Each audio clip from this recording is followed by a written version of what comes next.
Sounds like a plan.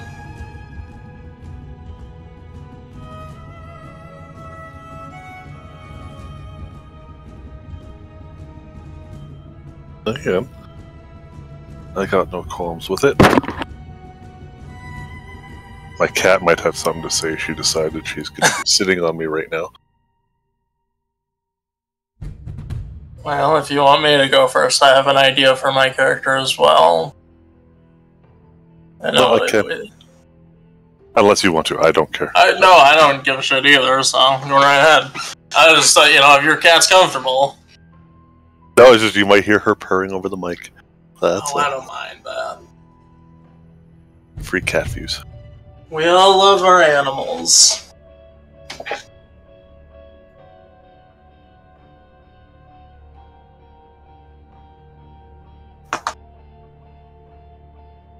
Well, I propose that I had just gotten a job to go take care of someone's plants, so I'm on my way to some high-rise building to go and babysit their plants for the weekend.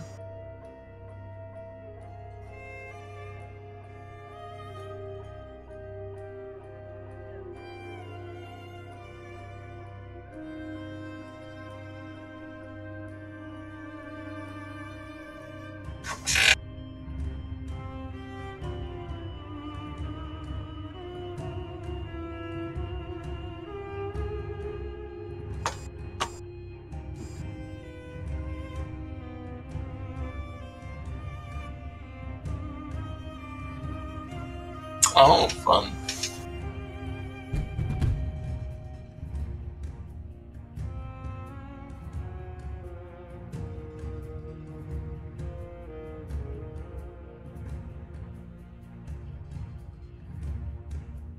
Yes.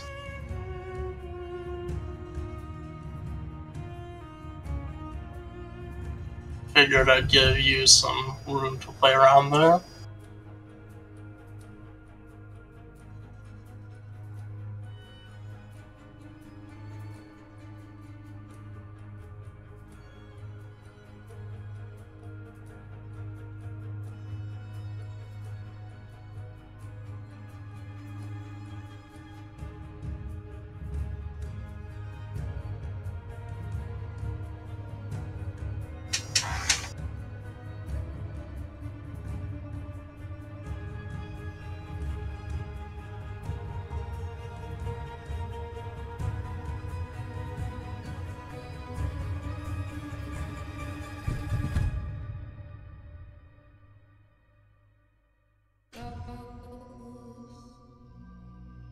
Okay. I guess I just said that because I don't know the area, and I just figured the rich area was.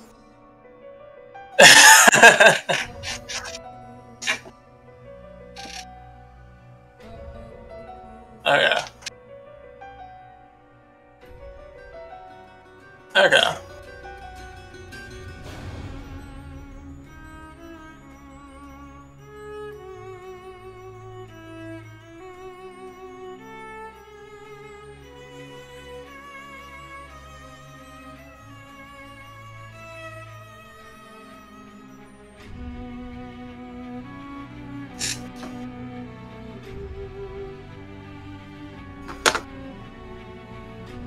Okay. I will go and ring the doorbell.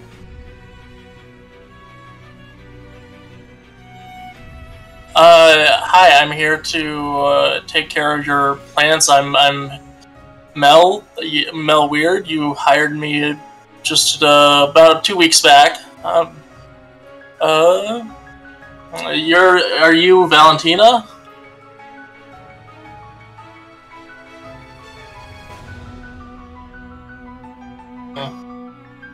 And I will walk on in, I guess.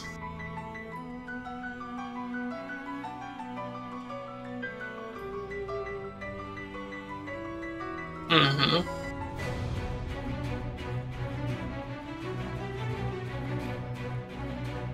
Mm-hmm.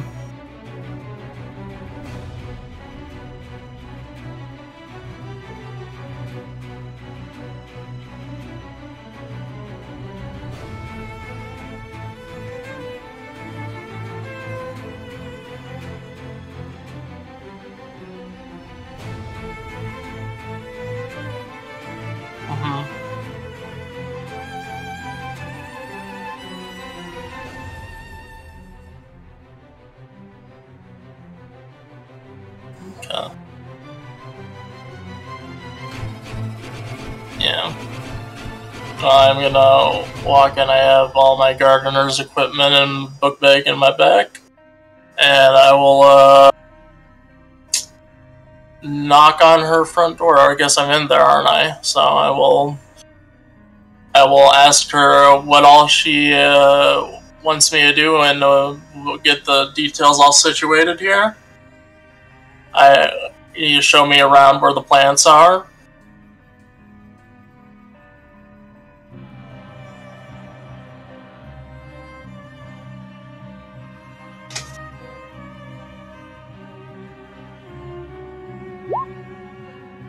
Hmm.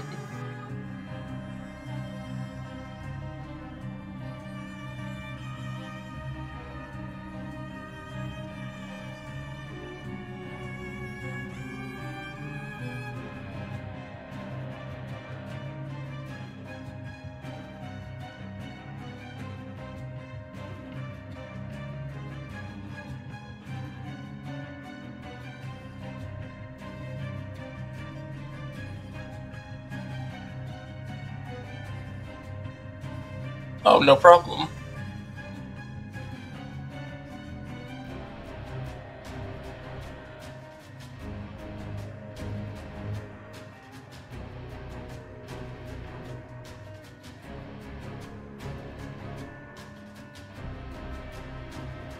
I don't actually. Oh, there it is. I was gonna be like, I don't even see the macro for the rolling thing, but there Yeah. it is. Where's the macro? Up left.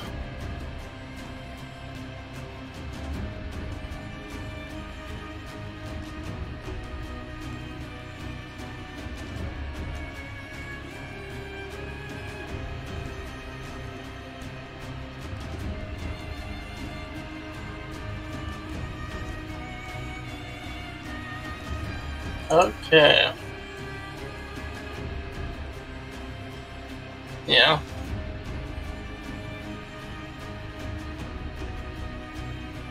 Mm-hmm.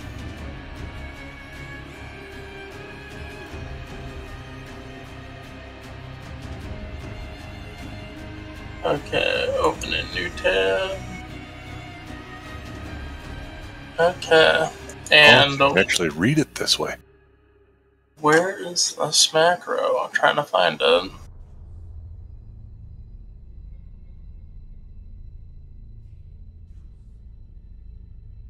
On my token.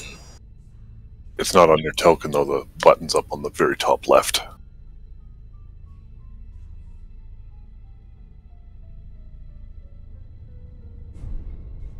Oh, okay. I just see one token. Or button. I'm not seeing this macro. Maybe I don't have it put in on my end.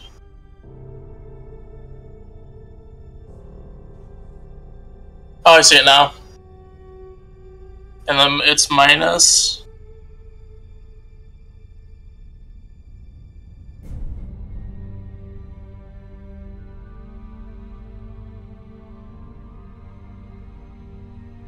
-1, submit.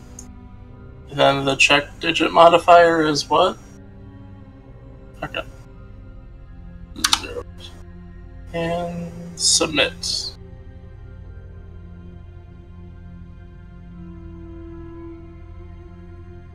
Let us see. Perception is a 4. So.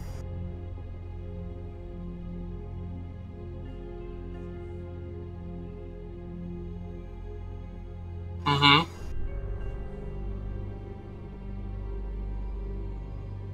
Okay.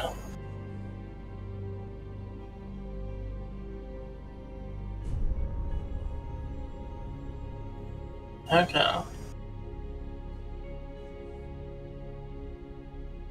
Yep.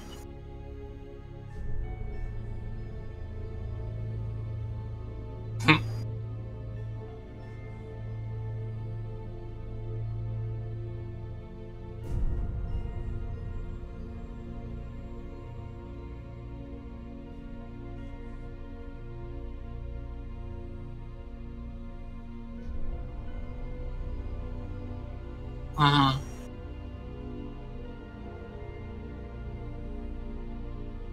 Well, what's this rooftop look like area?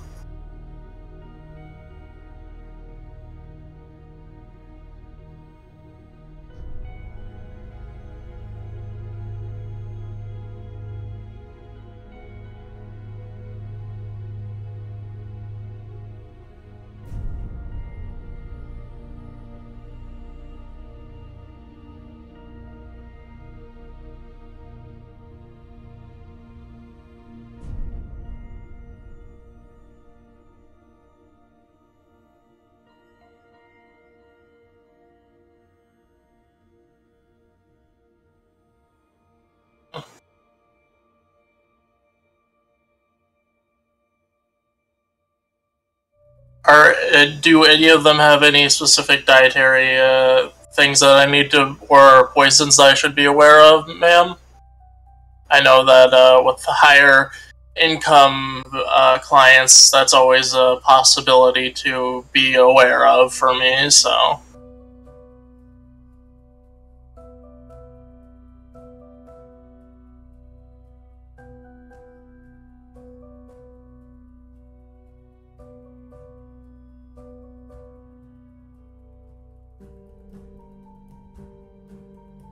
Okay.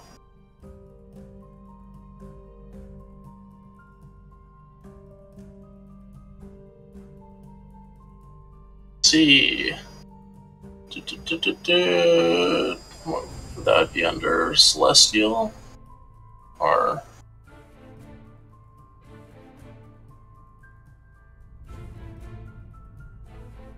Alright, let's see where the cult skill would be.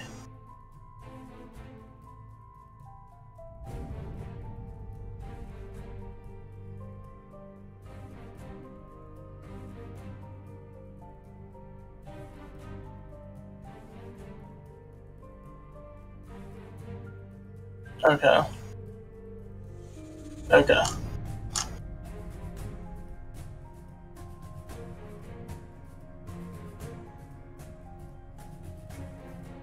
Okay.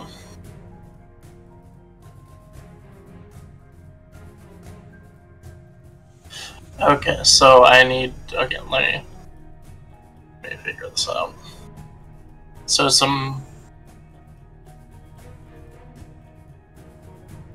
okay, so just a base roll, no modifiers or anything. And then is there a check digit modifier, or? Okay.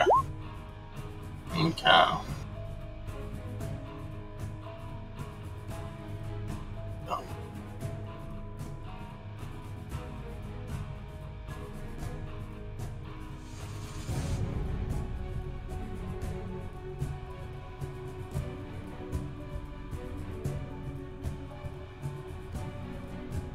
Okay. I'm gonna go over to them and check out them and ask her about what she does to care for them. Just so I can get an idea of what she wants me to do on my day-to-day tasks.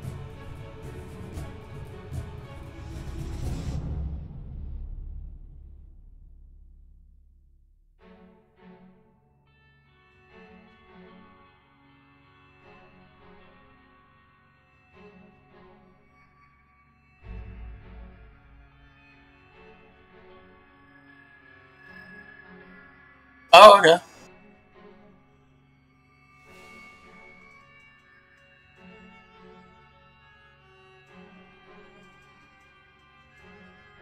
Of course, that's fine. I always, for any client, I go above and beyond. This is not only my job, but something I very much enjoy doing.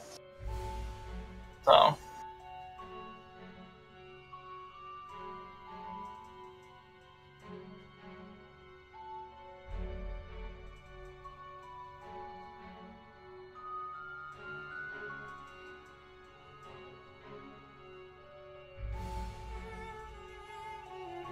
Okay, let me see what that is.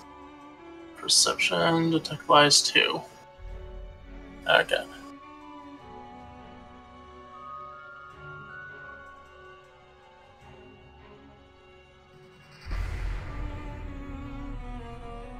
My perception is a 4.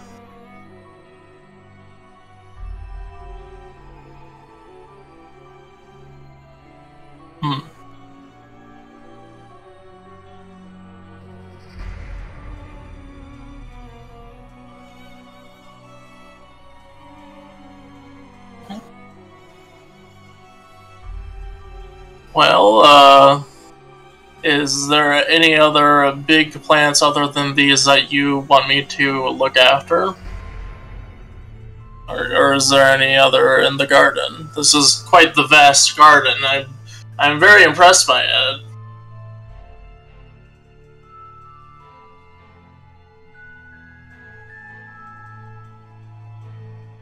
No, I agree.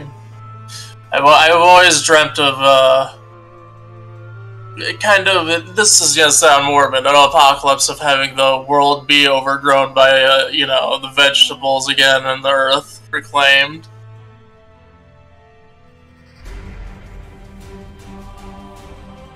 I just think it's a beautiful thing when you see the world retaking its natural state.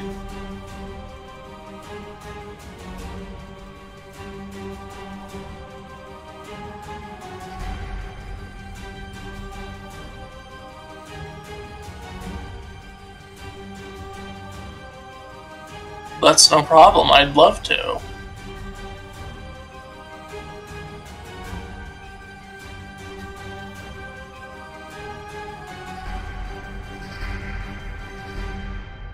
Okay. And I will do so.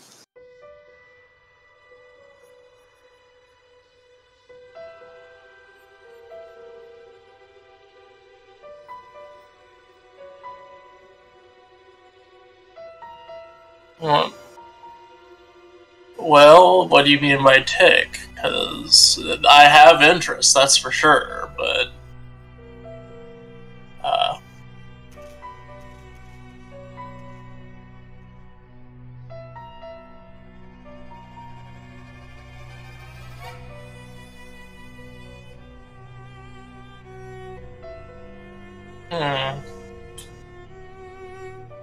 Learning more about the Earth itself, I guess, and what it all entails.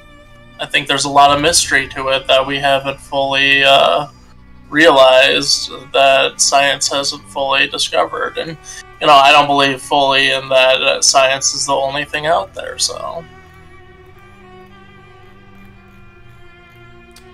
This is true.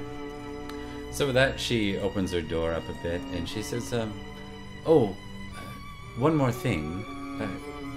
There's a book. Are you a reader?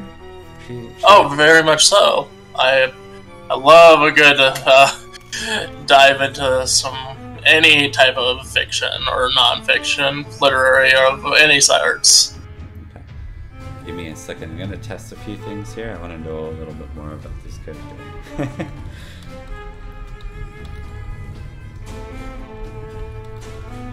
Some things will be a little bit more dynamic, where I don't necessarily have the answers up front. I think it adds to the sandbox. So it's my theory. We'll see how it plays out. So do all the rolls follow the same kind of outline, where the dice section of the thing, you want that to be higher so that you succeed, and then the check digit is how much you succeed or fail by? Yes, but the dice we want to be lower, not higher. You want it to be lower than your stat plus your skill, effectively. Oh, okay. Yeah. And that's what I was figuring when I rolled that 9. Yeah, yeah. So that's why that -1 modifier is a bonus, because it makes your total okay. Now there is one difference, and the one difference is because the D66 system. If you roll a 666, that matters, and if you roll a 111, that matters. So make sure when you have your totals, you kind of just keep an eye on that, and you hover. If you got low numbers, make sure that you roll I'm doing the same, so you're not at risk or anything. But dice explode, or how do you get 3? No, the check digit and the 2 other dice. If okay. 666 or 111. So 656 is a really bad number, but depending on who you are and what's going on, a 666 might be a good thing in certain cases, or 111 might be a good thing in certain cases. So. Fun fact about the number 666, not the actual number of the beast. Yeah. That's 616. There you go. Which is the Marvel Universe, right? That's true. That's a big reason the guy that called for, your devil worshippers, or whatever, and then the Iron Maiden song came out, and then that was the number that everyone was freaking out about.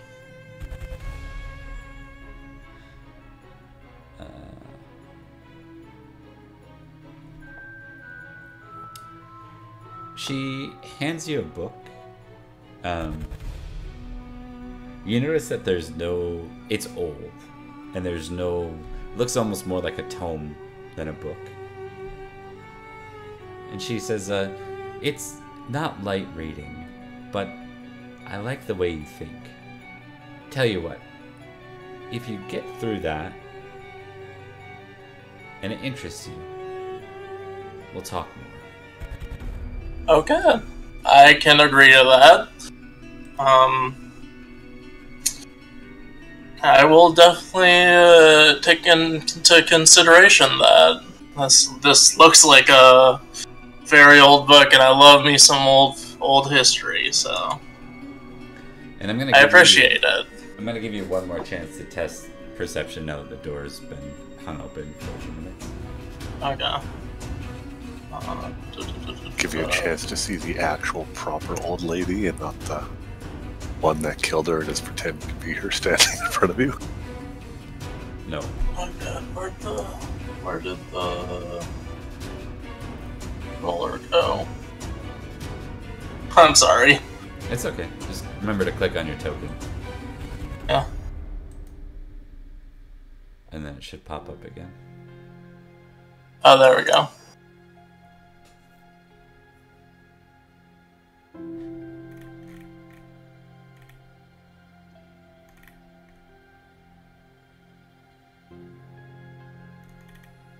Okay. That's an 8 and a 5. Okay. And I think your perception's a 4, so it's even with the modifier. You do get a brief peek in. You just see that it looks like she prefers to have like she has like a lot of antiques. That's what you notice. I'm not trying to invade her privacy. Exactly. She's a client, yeah. So I appreciate what kindness she showed. And with that, you see her come back out with a suitcase. She says, "I'll be leaving town for a few weeks. You can reach me on the number I gave you." Sounds like a plan. I hope you have whatever you're out to do a well time with it. And all goes well. Safe travels and all that. Safe travels. Alright, so we're going to cut scene over to Vincent now. What was your idea for a starting scene? Also going to be work-related. Vince is going to be just sitting in the drive-through window, having a really particularly slow night. He's just kind of doodling, sketching, just the skyline or whatever he's seeing out the window. And then I'll give you a choice here. Either just a random person either drives up or comes running up to the window needing help, or his buddy, whose name I can't remember. I think I said Tyler? Same thing. Someone's coming up that needs something, and which one of the two people doesn't really matter which. Your buddy is the one that's he's made less healthy life decisions. Yeah, okay. Just making sure that's who we got here. We're certainly doing something with that, but I'm gonna check something here first. So just to recap on that, because I awesomely didn't unmute my audio for the first part of the stream. So for that first scene, it was Mel going to a new client. He's a gardener. He was going to meet with Valentina Sicari. He met with her. She took him up to the garden on the rooftop of her high-rise, showed him what needs to be done, and then it moved forward from there. 1 second here before we move into scene 2.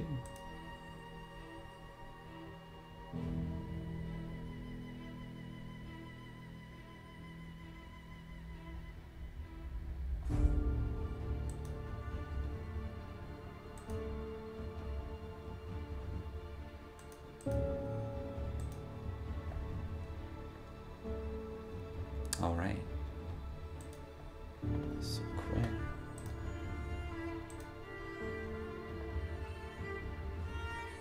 Your low-life friend. And then I have to test Mythic.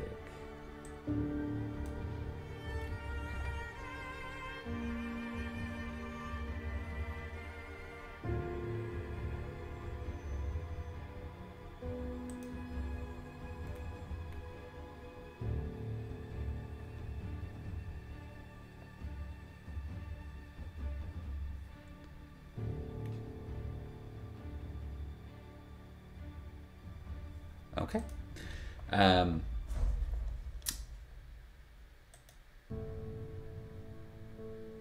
So we'll start with you and Rhonda, I think.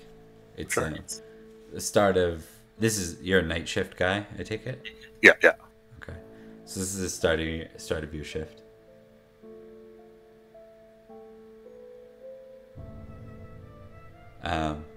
Rhonda's... You're probably sweeping or something like that. It's mildly quiet for the cutover. It's probably like 9 p.m., I'll say.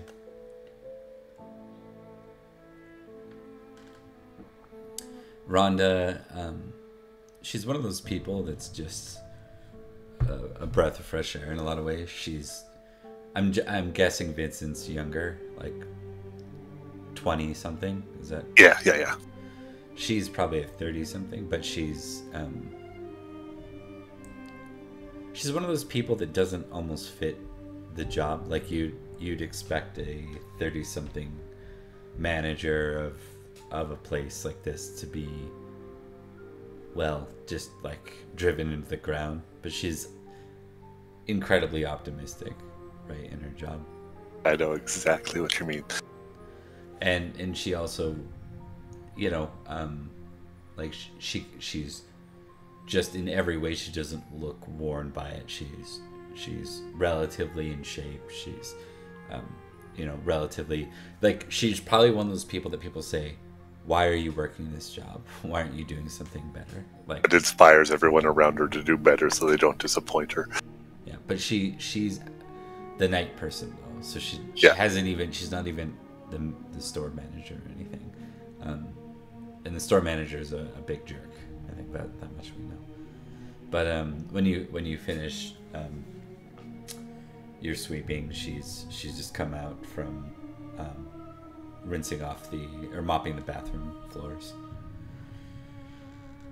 She wheels it out and she's humming as she goes. And then she looks at me and smiles. And just as she's about to say something, you hear like a loud knock on the drive-through window. And so he was just sweeping up. He was starting to head towards Rhonda himself. He was going to say something, but kind of like pauses in confusion. He like turns his head back over his shoulder, looks towards the window. It's like, I didn't hear the chime for the pull-up. And he just like holds up a finger to Rhonda and excuses himself. And he like dashes that direction. Okay. As you get to the door, you kind of just see the upper torso of Kyle, and his face. A little bit of the enthusiasm just drains slightly. Like, he's happy to see him, but he's like, oh god, this cannot be a good thing. It's like his internal monologue. Heads over, unlatches it, lifts the window. Hey man, in a very like awkward way, like he's trying to pretend this is normal, but he's knocking on the drive-through door to talk, drive-through window to talk to you. What did you do now? I need some help. He kind of like he readjusts himself so he's fully blocking as much of the window as he can. He's not the biggest guy though, and kind of like sticks his head out there and hushes down a bit. It's like, this is really not the greatest time. Can it like? No, it can't wait. Look, I need you to take something right now. I need you to put it in your car. Just for the night. Oh my god, I know I'm gonna regret this. Is it cops looking for it? No, not the cops. Look, man. Okay, well, I've just started, but I can't do it. But he's shuffling in his pocket right now, and he just like passes his keys out the door. All right. He goes to reach. Give me a perception roll, and I'll give you a -2 modifier on this, just because it makes sense.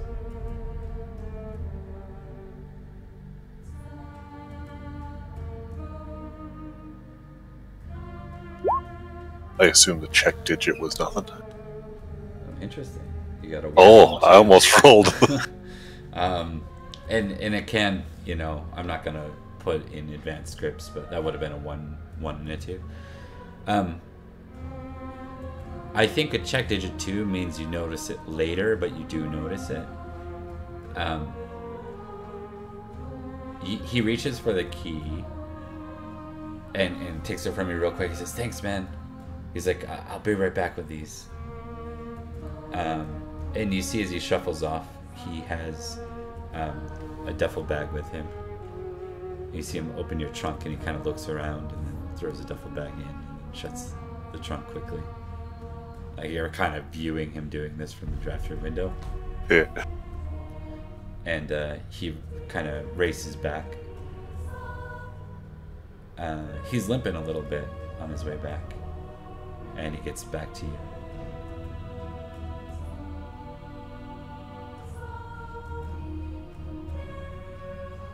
It's gonna be good conversation had when I get off. We've talked about this, man.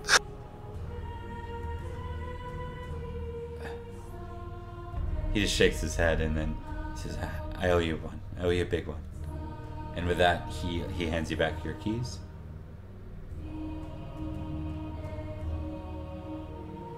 And Vince will take them, and he'll also like pass through just a cheap meal of some sort, just like a burger and fries, so that it looks like he at least was servicing a customer. He'll have rung himself up an order and pay for it himself later. But all right. With that, and that's probably not super abnormal to hook up your friends at a fast food joint, so don't worry about that. Especially when your friends are kind of shady. Yeah. it's more he's just kind of covering the fact that he's doing very much sketchy, seedy things. They're like, no, I was just providing a customer. Right. Well, you were servicing a customer, so you're not lying. In a sense, the customer just happened to be your friend, and the service was a job. Okay, so what we're gonna do here is give me another perception roll, Vincent. This one, no modifier.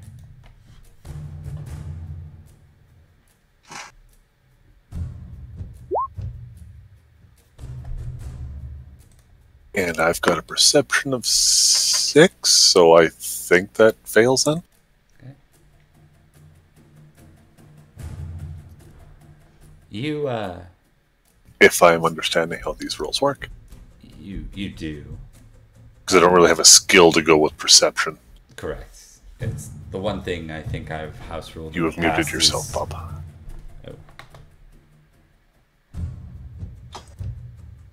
Luckily, I didn't mute my stream that time. Just my you guys. What I was saying was, you don't have the skill. It's one thing I house ruled in the past was like added an investigation type of skill or notice skill to the game, because I think it's needed. But we'll deal with that another time. Regardless, gotcha. And I can just do that with modifiers. I will give you that. You see, like, for a brief moment, you know, when like a silhouette, when something like a crow or something swoops by near you, you can see like the silhouette of it, just like the shadow. Yeah, the shadow of it, like it blocks out the light in your direction for a moment. You sense that for a second, and then you hear the caw of a crow, and he gets paranoid. He kind of tosses back the keys and swipes the burger. He says, "Thanks, man. I owe you."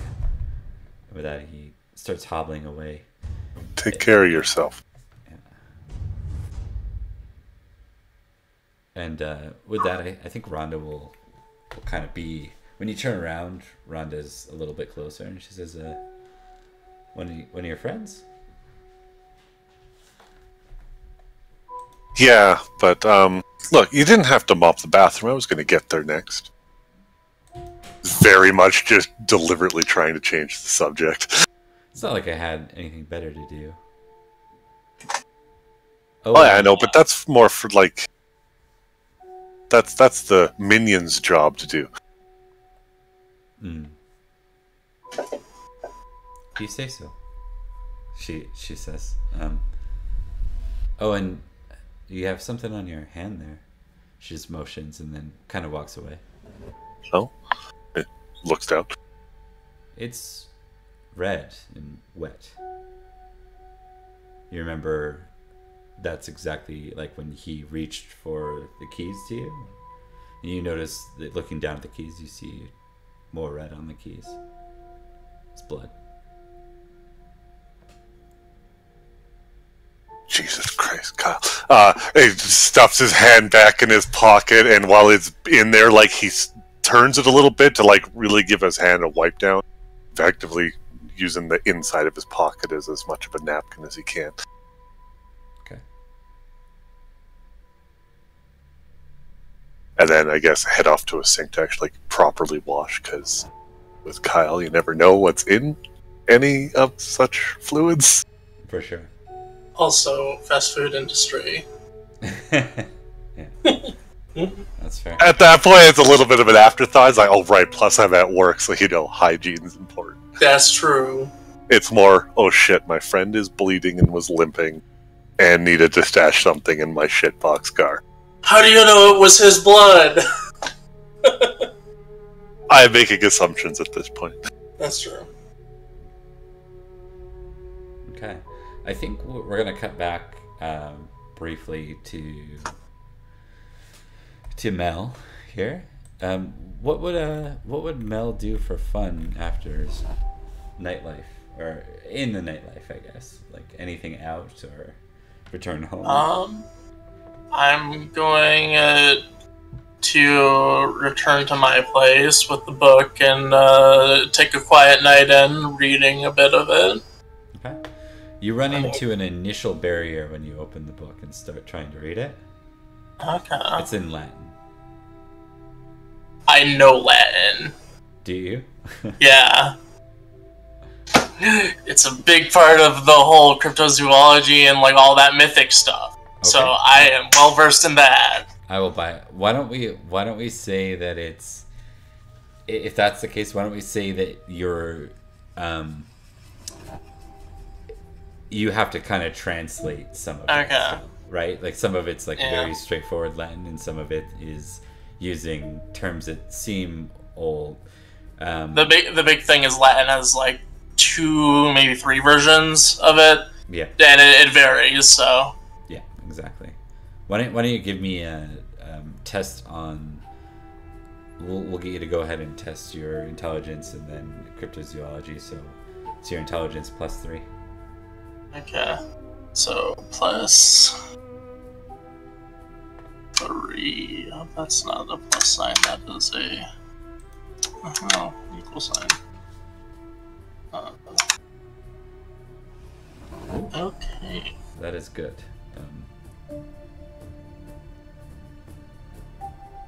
Oh, sorry, you wouldn't actually test the.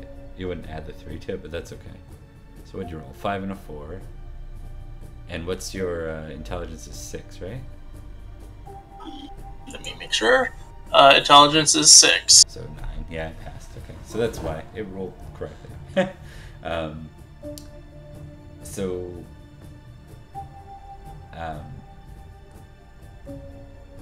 In the future, you don't have to add any modifier. You can just kind of count. Like your target number would be different. Oh, check, okay. Check digit, your dice roll. Okay. Yep. So, anyways, you're able to go through it, but yeah, you definitely are running into some language pieces here, and what you factor is this is really old tome, like really old. Okay. Yeah. It's probably worth a pretty penny on the black market. Okay. So I'm surprised that she parted ways with it so easily. Well, I'm gonna try and cross-reference the parts I don't understand to see if I can, like with the alphabet, any of the alphabets that are in any of them, see if I can't piece together it. Because now I'm invested into this like mystery of this weird spooky book. Okay. I'm going to hyperfixate on it.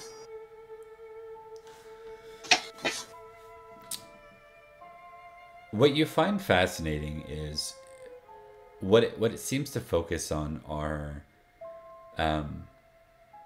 topics that you've come across, especially someone that dabbles into anything Mystical or alternate, I guess we'll say. You run in, you're gonna run into people claiming to be witches. You're gonna run into you're gonna run into all sorts, and you've certainly encountered your fair share of people claiming to partake in mysticism, sorcery, etc., witchcraft. What's fascinating about this is that it's age, right? And what you gather from the author is that this is written by a name that you recall from history, actually. It's someone infamous within the Knights Templar. There's Joan of Arc, there's... What else was there? Fuck. I'm going to look up the... Who was all in them? Because I'm sure there's a list somewhere. I'm sure I have a book somewhere in my house about it.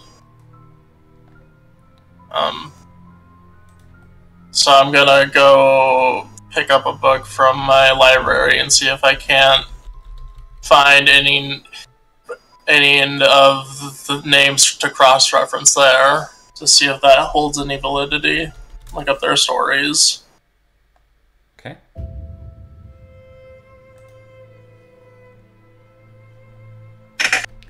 We're gonna assume that's gonna take a while. Yeah. While that's happening, one thing I didn't do, I gotta test something here real quick. For the scene.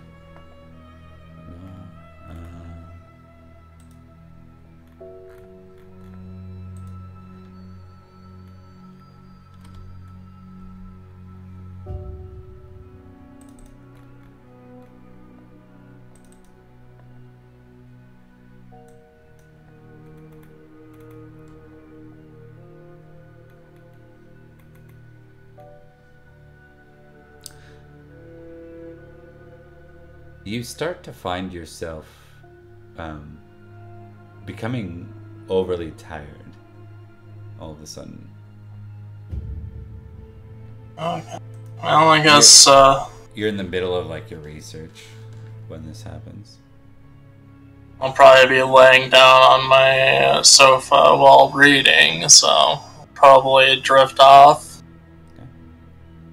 See if my mind can't recuperate a bit. Who knows, maybe I'll get a dream that might take meaning. Okay. You do have a dream. And it's more like a nightmare, really. You find yourself running from something.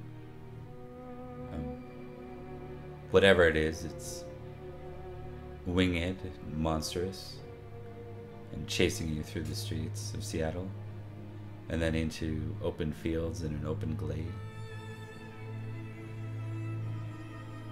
I'll allow you to test just like a flat will to see if you can force yourself into some sort of lucid decision. Okay. About how to address this. No matter what you do, when you look back, you can never see anything beyond its silhouette.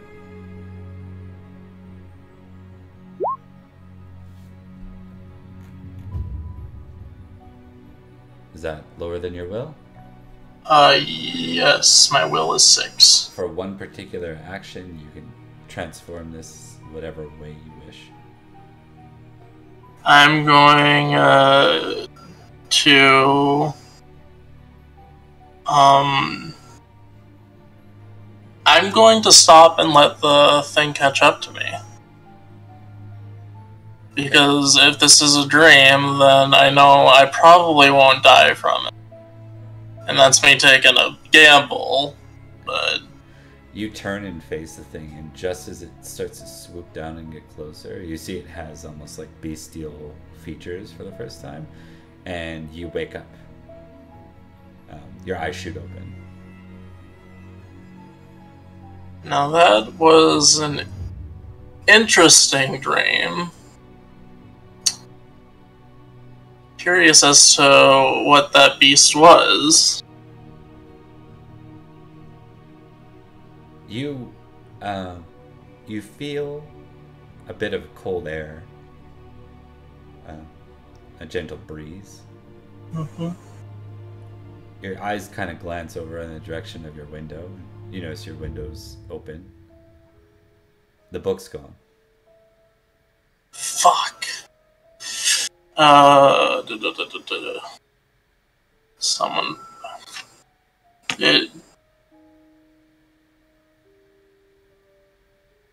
I have a cat, so would I have like a cat camera or something in the house, maybe?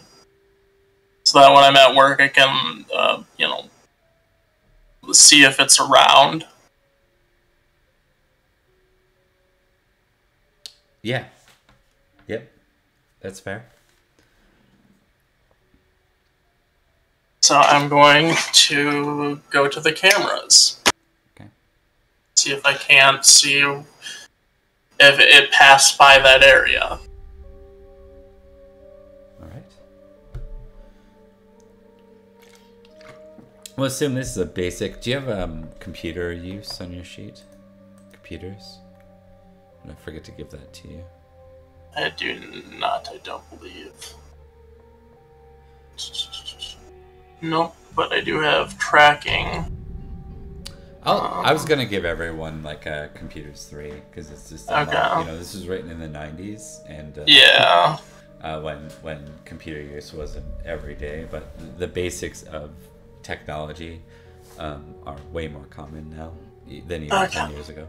So why don't you go ahead and test it with a -3, and that will be pretty sure it's intelligence, but let me just make sure that that's what it lands under. Computers, ethereal intelligence. Yep. That's what it is. okay. My intelligence is 6. It's a 0 on the dice, and then check digit is a 2. Okay. So it takes you a You're moment. muted. Oh. All good. So it takes you a moment to sift through the camera. I'm gonna quickly look up something here.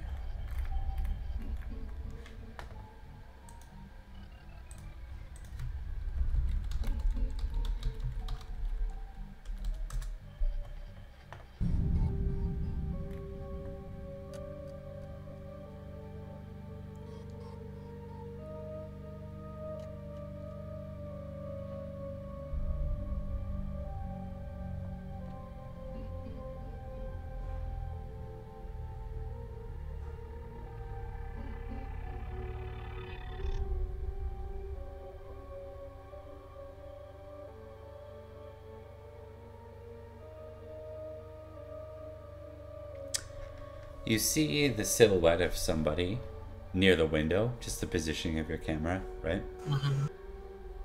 And then you see the oddest thing. You see your cat jump up onto you in a very like precise manner, Mm-hmm. nudges the book down onto the floor, and then begins nudging the book to the window. Once it gets to the window, the door opens. Or not door, the window opens.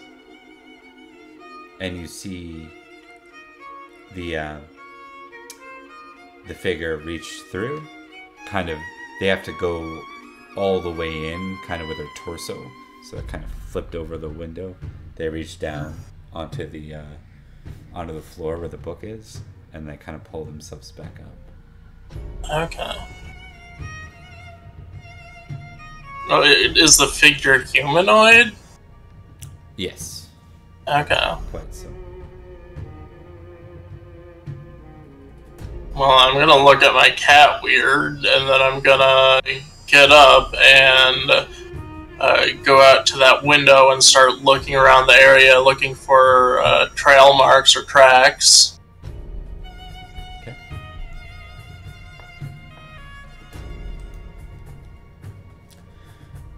You go out to look for tracks, and why don't you have tracking, so why don't you go ahead and roll that for me? See how you do. Oh, 3, that's 4. good. Yeah, so I think what it is so it has been an abnormally warm, like It's been wet. yeah, exactly. It's been warm and wet, but despite being wet, it hasn't been like that rainy all day gloomy Seattle that you're used to. It's actually been kind of a glorious warm streak, not heat streak, but warm streak through Seattle. And when it's raining like at night, like times where it's very convenient for it to rain, which is now, right? So it's recently wet, and you see some muddy boot prints taking off. You probably live in, safe to say you live in the city proper? I live in the countryside of it, like just right outside. Okay. Because I figure I'd have someplace I'd, be able to do my gardening at home. Yeah, okay. You actually find truck tracks, like tire tracks, that clearly spun off quickly in your driveway. Or just near your driveway, I should say. Okay, well, is there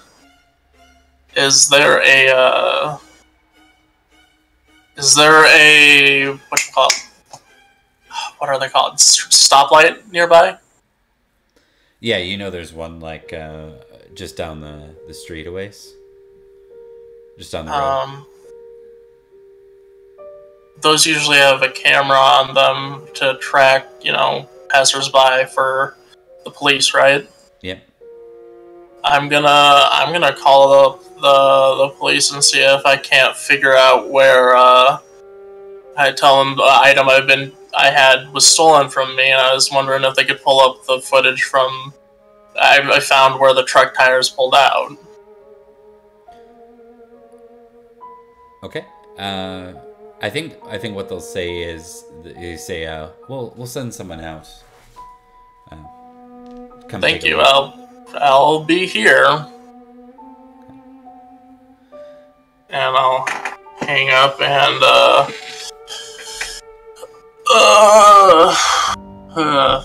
annoyedly go back inside and wait for them to, arrive. No, that's perfect.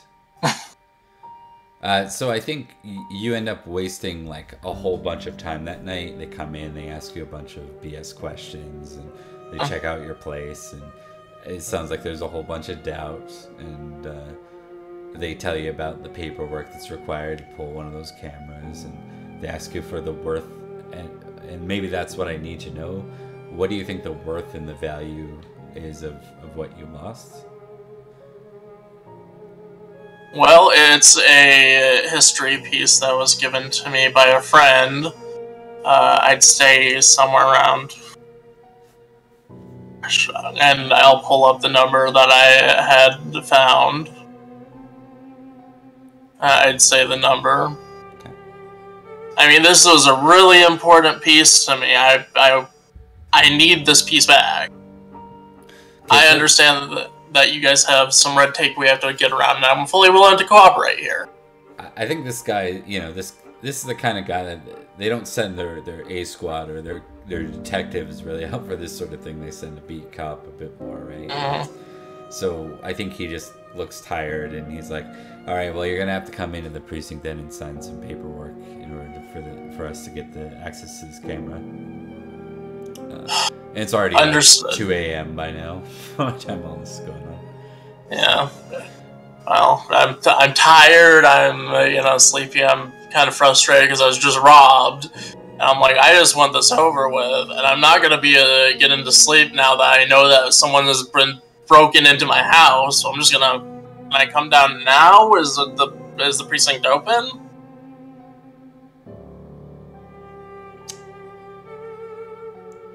So with that, he nods. He says, "Yeah, I guess so." He doesn't seem super interested in this anymore. Listen, I get it. You're just doing your job, and I'm gonna go get my keys to my car and drive on out there. Okay.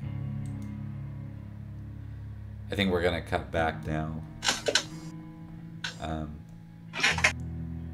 So I think for this, we're gonna do another another small scene at the end of your shift, towards the end of your shift, Quinn. Sure. Yeah. So there's a scene, and now okay, and just gonna check one thing.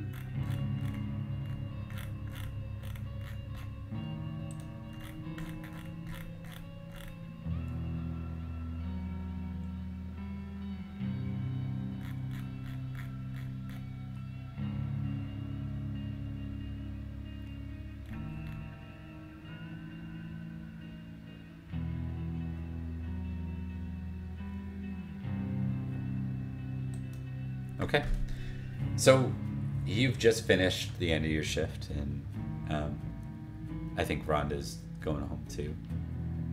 She looks at you and says, "Any exciting plans, or just sleep?" I have plans, and I hope they're not exciting. She smiles. This is the one time she actually looks legitimately exhausted. Just towards the end of the night, you can see her age a bit more in her face. She says, yeah, me too. I hope to catch up on some sleep. Yeah, I'm hoping that's in my cards too, but, well, other things may have gotten in the way. I'll find out as soon as I get a chance to check. Alright, and with that she says, I'll see you at the next shift. She got her own car, right? Yeah. Okay. Because I was gonna say, if she doesn't, like, I totally offer her a lift, but if she's good and I know it, then it's, yeah, have a good night and good luck with the sleeping. It's that time of day too where it's like it's dawn basically, like the sun's just starting to crest. It's a really pretty view. Pink sky.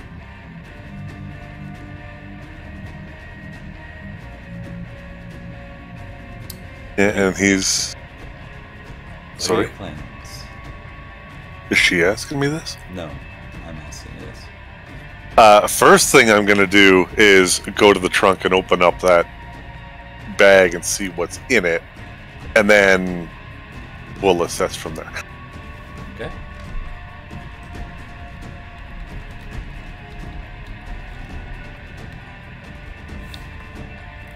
Can you test one thing?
Ooh, I got an idea.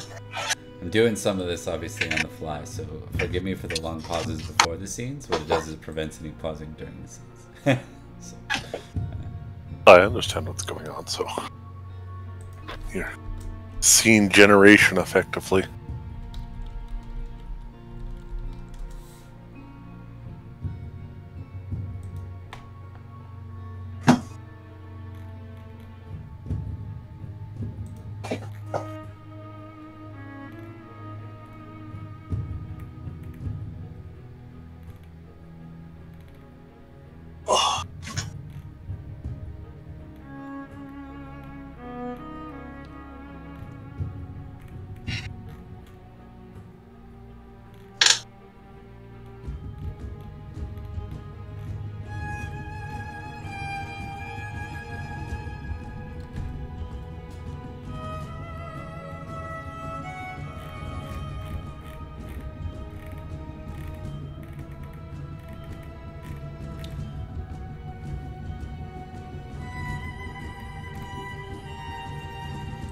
I think what you see is like this really old looking bone knife,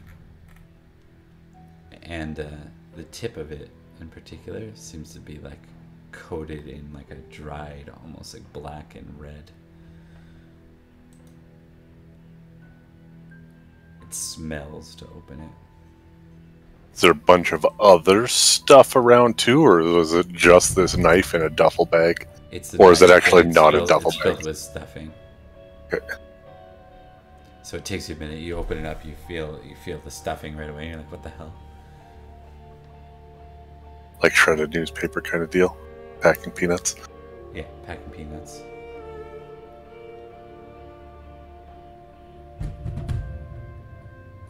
Okay, then it's gonna pull out the keys and see if it's, by now, whatever was on them. If I haven't washed and wiped enough of it off, it's probably got some dried on stuff too. Is it like the same color? Same color as what? As the dried blade? Sorry, is what the same color? Is any of the blood that was on my keys and stuff, is it the same color now as the dried blood on the blade? Yeah, kind of. Kind of, okay. Okay, that's good thing he hasn't touched this knife. He re-zips that back up, heads into the car, and is going to give Kyle a call. Like he Goes right starts to it up and is getting ready to drive away and gives Kyle a call if he can. Goes instantly to voicemail.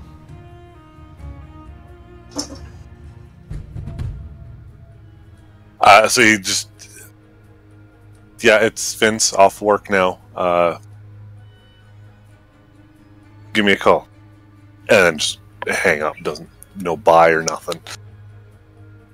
And he's heading back home by taking a scenic route. He's just going for a drive. Go ahead and give me a perception roll -2.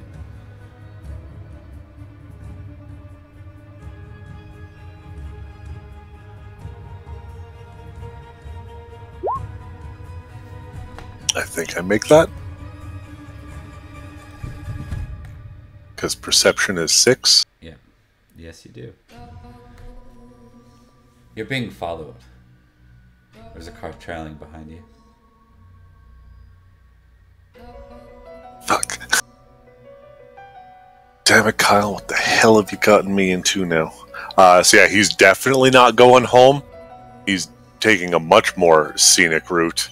And...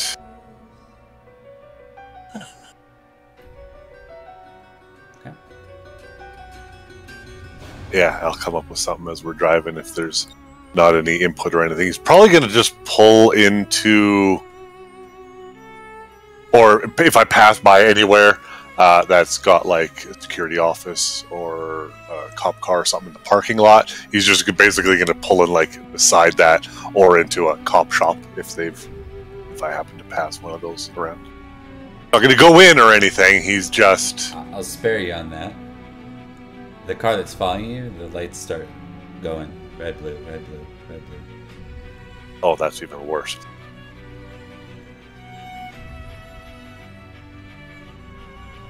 Yeah, pull over. Okay. You see a cop get out. He's Really make sure while he's pulling over that he's like wiping the rest of the keychain off, making sure there's nothing stuck to it.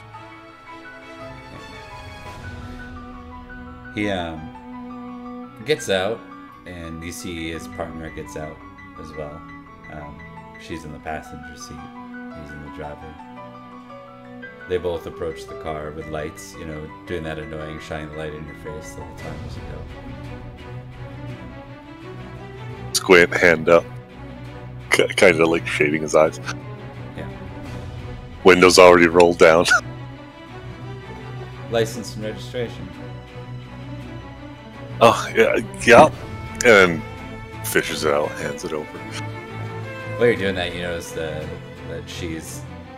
her lights are on the passenger side as well. So they're on both sides of the car. Where are you coming from? He says. Work? Are you still dressed in your uniform, by the way, out of character? Oh, more than likely. Okay. If there's a unit, well, I guess fast food places all have uniforms, don't they? Yeah, pretty much. Yeah, he's like undeniably still in said uniform. Probably smells like deep grease. Yeah. There's no mistaking where he's coming from.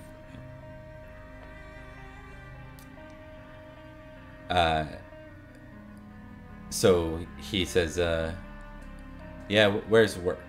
Even though we literally can tell by your uniform. And with that, I assume you've handed over your license and registration to him at that point. Yeah.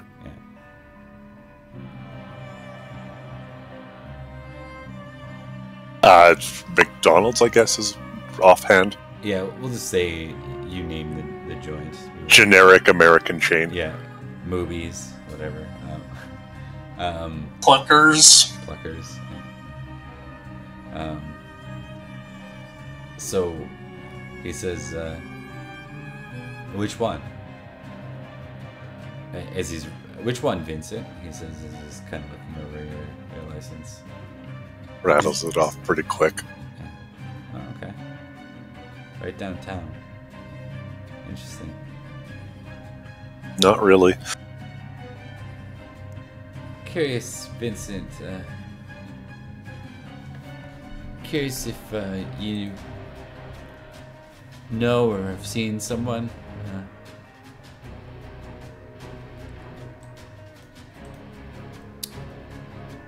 we're looking for Kyle King.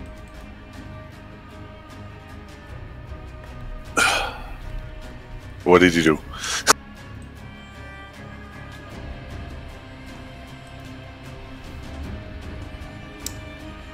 We'd like to check your trunk, if that's alright with you. Why? He kind of like reaches down. He's like reaching for the pop the trunk button. He doesn't push it, but just to make that typical flex they do, he's like, he kind of reaches like, hey, hands up, hands where I can see. He freezes and his hands come up. He's like, one hand down, open your trunk, please. Can I at least know what's going on? And he like hands slowly and pushes the trunk lever thing. You see her go to the back. He's still with you. He says, we can discuss that later if it's appropriate. And so she comes back after a minute and gives a nod to him, and he says, can you please step out of the car, Vincent? Just slumps his head and shoulders and just sighs. Yeah. And slowly makes all the necessary manipulations of the door and seatbelt and stuff to get out. Without... I think the camera pans out, you know, with as Vincent hears, you're under arrest. You have the right to, and it kind of pans out as and fades as that's happening. Are you guys good for a bit longer? How are you doing? Oh yeah. I'm doing good. I don't know if you are. Yeah, I'm enjoying this. I would take a minute to go and make myself another drink, but I'm good. Yeah, why don't we do that? Why don't we take a minute, and we can do a bit of a be right back, and we'll enjoy. And I got a little bit longer. I don't want to go too long. I do have work, and I'd like to get some working out in tonight too. So. Oh, that's no problem. Okay, why don't we go ahead and. All right, I'll see you very soon. Okie doke.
Oh, God's back.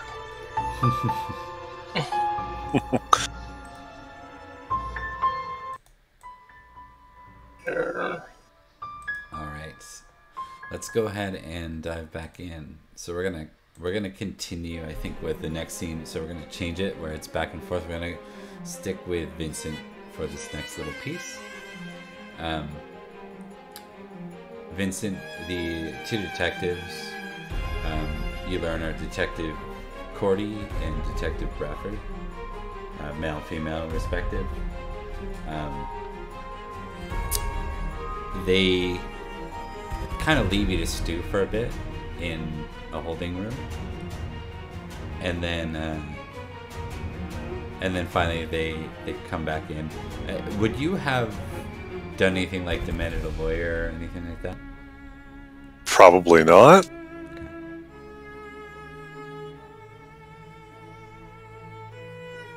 He said, I ain't done nothing wrong. Yeah.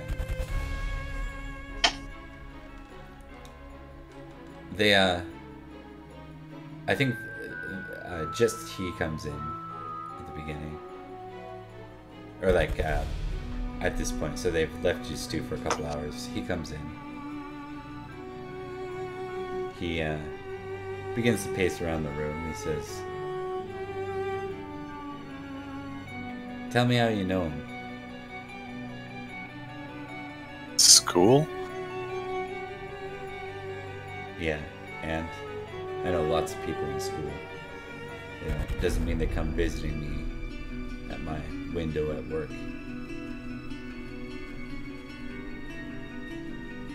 You never have friends that come by at random inconvenient times?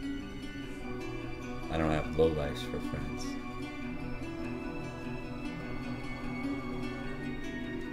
Yeah, well, you can't exactly choose what other people's life choices for. All you can do is try and help them find their way out. Is that what you were doing? When you took that bag? Hey, I never took anything. Look, we had a witness. You passed him your keys out the window. He went over and put the bag in your car. It's not exactly the same thing. We'll see about that.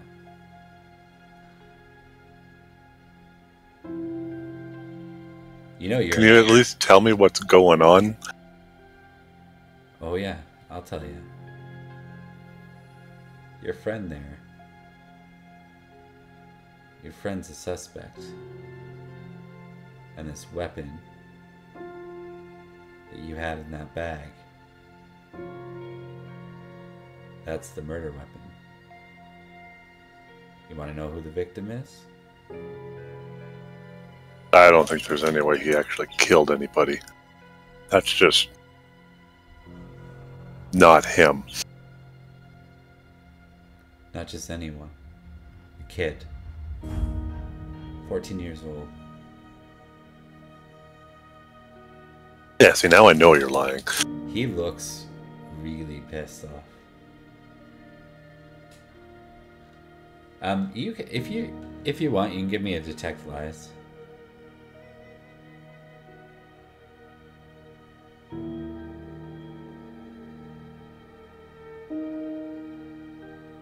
No idea what that is, but I'm assuming I didn't do it with an 8. Perception's what for this character? Perception is 6. Yeah, that's a pass, I think. I think you have detect lies, don't you? I don't see detect lies. I have fast talk. I have But- detect lies. Oh, I was mixing up the sheets. Yeah, you sense something. You can't really sense what, but you if you choose not to believe the guy, you just choose not to believe him. But you can't really pick up any discerning note of where he's lying and where he's not. You just trust fully that your friend would never do anything like that, right? Or at the very least, he's in self-doubt mode where there's like, no way. I mean, there's a part of him that might suspect that, like, yeah, maybe something, but like, kid, Right. no.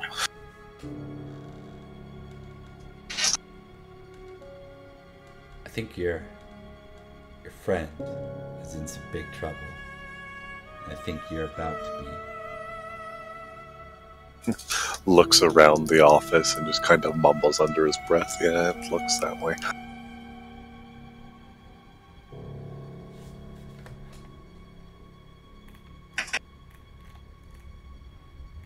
Well, if you've been watching him and me, you know I was not involved and don't know anything about anything. Where is he? He says. It's a really good question. Let me know when you find out.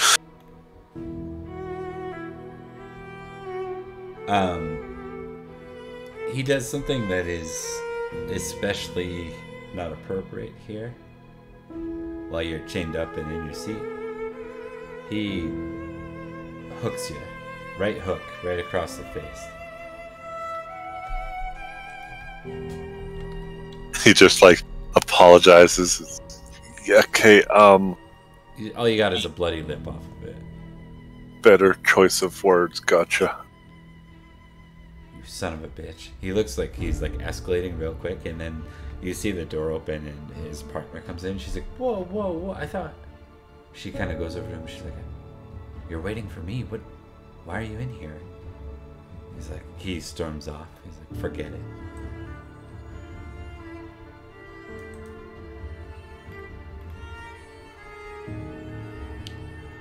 And as he kind of leaves, she walks past you. And Vince like tries to do his best to like wipe his face and cheek off on his arm. I'm assuming I'm handcuffed to the table, so it's like however awkward that is.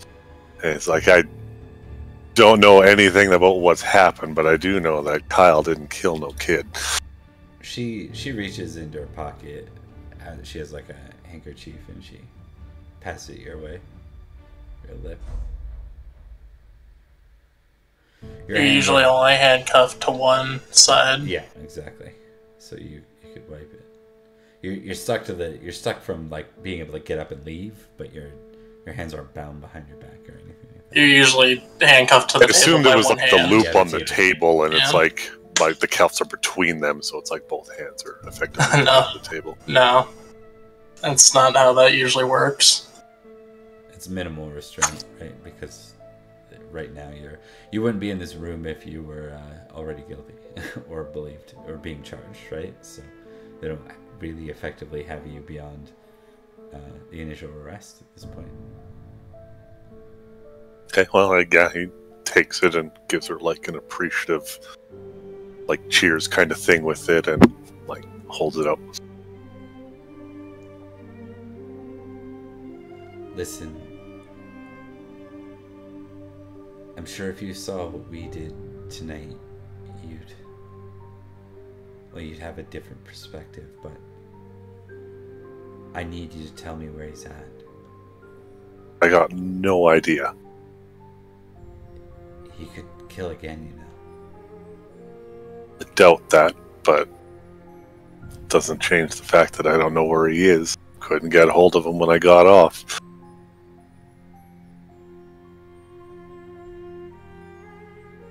Do you know any places he goes? Anywhere he goes when he's got nowhere else to go? No, I've kind of tried to keep that stuff like distant.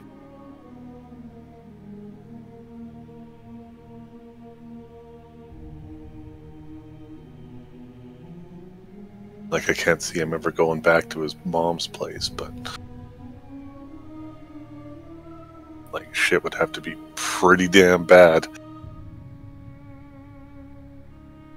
We've already checked there. It's the first place we start. Then I really can't help you. He kind of like hand shrugs. She sighs. She'll turn around and she'll walk out. Not storm off like he did. She just walks out. You can no, you can't see them. Gonna say as she's leaving and the door's closing, he says, "You can just stick with the good cop routine. That'll get you more." With that, she leaves. No, she'll pause, I think, when you say that. She says, "That isn't what this is. Everyone reacts differently to these things. And, but I'm not making excuses. He did what he did." And he just gives a very non-convinced, yeah. Goes back to just wiping his lip. Okay. Nursing his face. Okay, we're gonna cut back to Hitchcock here. We're gonna go to Mel. Okay. Let's it's time to see a little bit more about what's going on with Mel.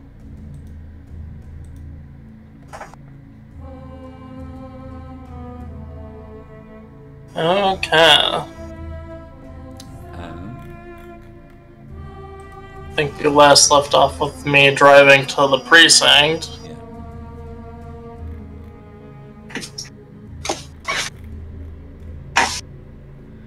Okay, and I'm gonna give you the detective that's working with you on this case. So it's taken you, like all night, basically, to get a hold of anyone.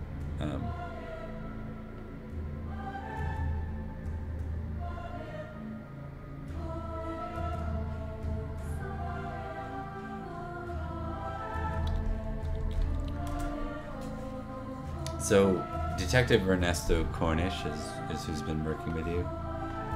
Okay. It took, like, your patience is probably worn pretty thin at this point. Let me just check one more thing.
So Ernesto comes in. He says, you're sitting there patiently waiting. He says, I have some good news. I think we managed to pull a plate from the footage. That's what I was hoping for. Yeah. Oh, did you figure out who the owner of the plates are?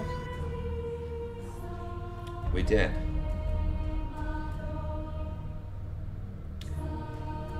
We'll be following up on it.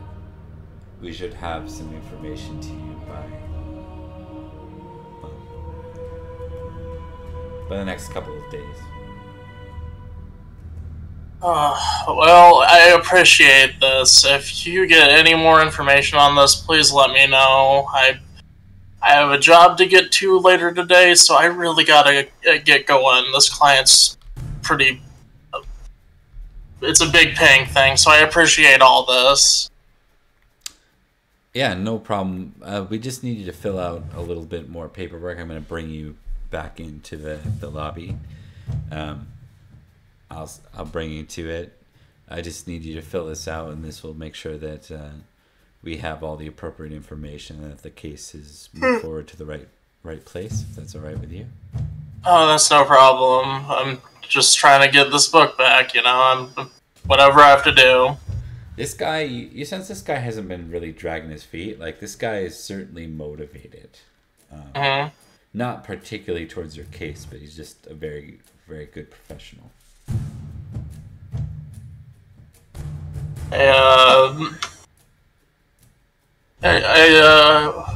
I just really appreciate a good, hardworking, well-meaning police officer. I know you see all those stories on the news and whatnot. Thank you so much for helping with this. Yeah, anytime. And I'll fill out the paperwork. Okay. And we're gonna cut back over to Vincent. Are you still there, Quinn? Yeah. Okay. After a little bit longer, she walks back in. She says,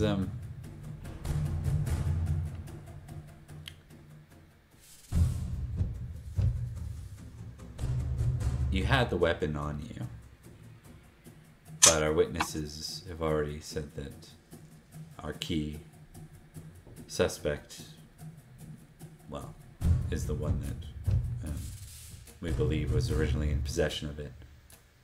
So we're going to go ahead and release you. Also keep in mind your witnesses saw your key suspect put it in my car. That's right.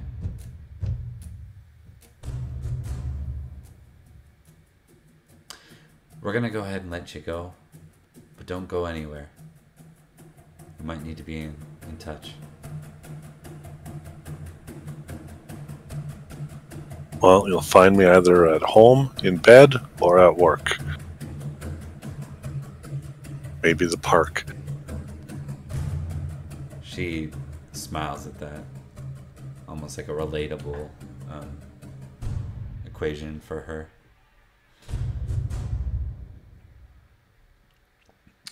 All right.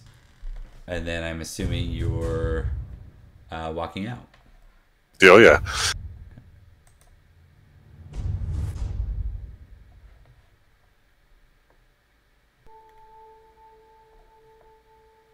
Yeah, he also will hand her back the hanky or whatever he gave her.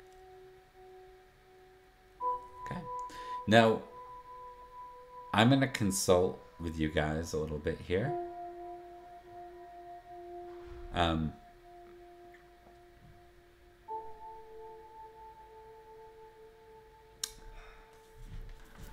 As you're walking out, I want the two of you to be not entirely strangers, just not people that are friends. No, that makes sense. Yeah. Like, what would have... Because I'm not sure your ages would line up, but let's figure out some kind of, like, past interaction where you would have been mild acquaintances of some sort. I work at a fast food restaurant that gets a lot of people coming and going. You could be a regular. Okay, I like that idea. Yeah, so I love me some, indulgence.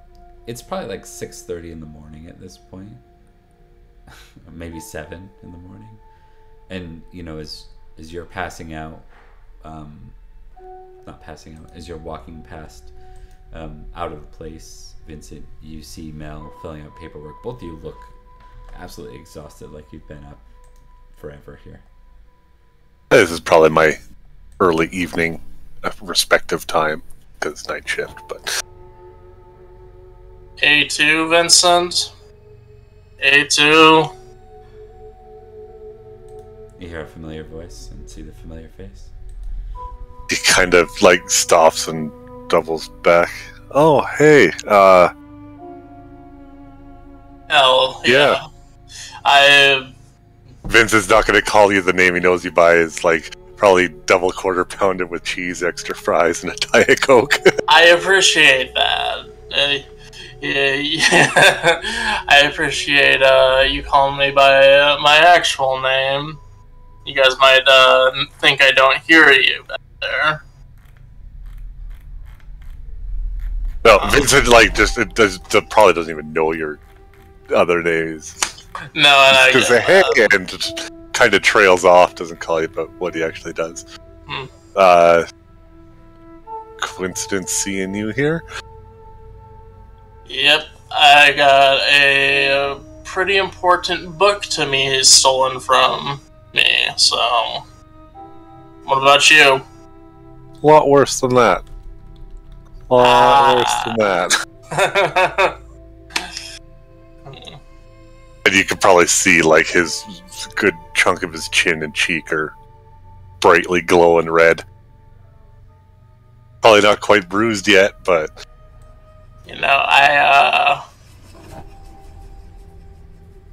I never took you for the fighting type. Oh yeah, my face damages so many fists. Oh, well. What all do you got planned for today, then? At this point, nothing else. I'm getting to bed. Understandable. Well, scratch that. Long shower first, then bed. I have to be back at work after this.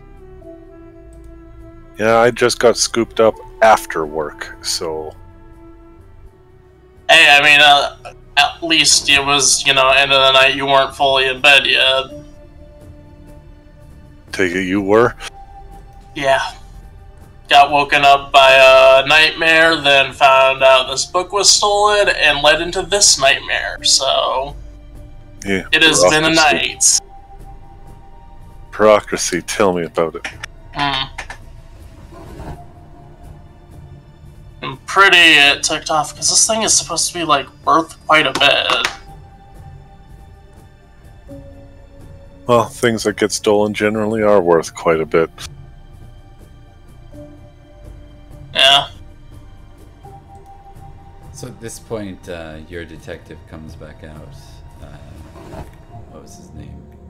Just named him. What was it? His was Ernesto. Ernesto. Cornish. Yeah. Detective Ernesto comes back out, and he hands you. No, never mind. Sorry, I was mixing something. Sorry, I'm just gonna have to pause this for a second here.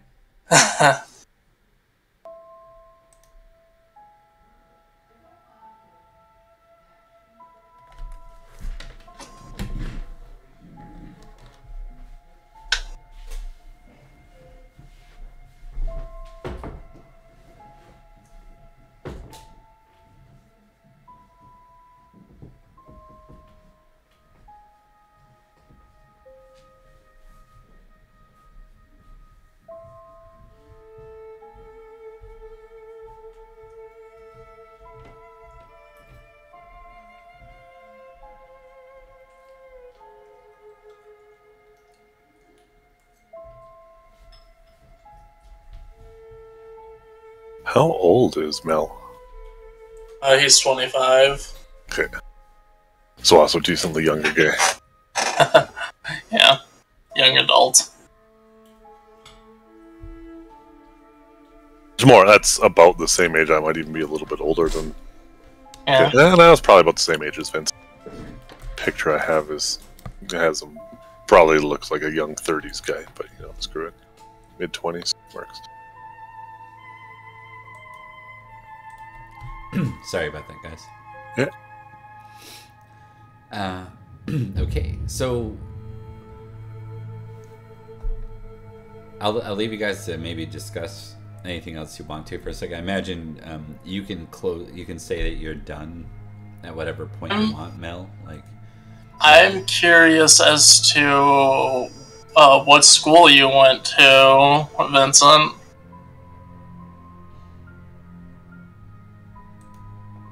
He'll list off of whichever random high school downtown. Would it have matched up with mine? yeah, what are your guys' age? We're around the same age, apparently. Pretty close. Yeah, Couple years. I think that would be a good thing to make happen then. If you're like, I imagine is Vincent slightly older than Mel, or the other way around, or Mel's slightly older. okay. By Yeah, like a year 2 or two. years or A year or two at best. So, I think it's safe to say. I don't know if you guys would have been in the same crowd or not, but you definitely. It depends. What kind of crowd were you? What people did you hang out with, Vincent? All sorts. I mean, he's very much an artsy kid, so that kind So, of, he's yeah, very sure, but I've probably been in a few of your arts classes. I know we didn't really hang out with the same crowds per se, but you know, I think you were in one of my art classes oh, at one point. It was an possible. elective. I was only in all of them, so you should. And he kind of does the theatrical stage whispers. You should be careful about saying you know me from school, though. That's apparently a suspect type around here. It's a little bit derogatory that he says this. A little bit of a sneer going on. Wait, were you friends with that? Oh, what was his name? Kyle or whatever? Definitely should stop talking now. Ah, okay. So that's why you're here. Yeah, that's why I'm here. Well, I hope that gets sorted. I'm gonna hopefully get to work on time and finish that day without being too tired. So I'm gonna head out now. I hope. Good luck. You don't need a lift, do you? Wait. Vincent probably doesn't have his own car here, does he? Probably not. Do you need a No, lift? you don't. In fact, you would probably just realize that now. Do you need a lift? Oh wait, I didn't drive. Wait, Desk officer? I think I need a lift. Where's my car? Wait, Would I have heard that on my way out? I'm probably standing right next to you. He's like, "Do you need a lift?" Oh, fuck. No, I probably need a lift, and he starts trying to flag down anyone like immediately. You're good. You're good. I got you. I don't know if I work for a few more hours now. Where do you need to go? I don't know, wherever they take in my car, probably. Well, There's probably like a nearby impound, right? It's because it was the side of the road. They would have had to. Yeah. well, I'm gonna put that into the GPS and start driving down that way. I guess it was real convenient meeting someone there at least. Thanks for the lift. And the fates work in mysterious ways. Perception roll, both of you, please.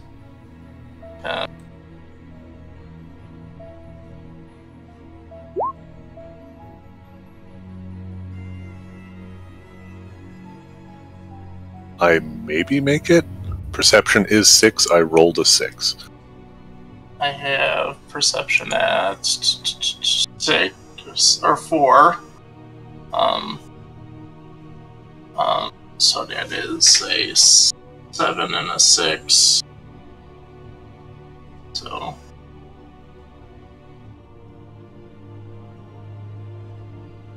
Alright. Give me 1 minute. I'm just going to think, and while I do that, I'm going to also eat some food while it's warm and mute myself. Orbs. Yeah. Yum. Feel free to chat out of character if you guys want.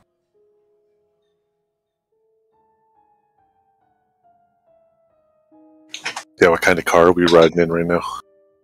It is a old school, like, Beetle. Oh, nice. Yeah.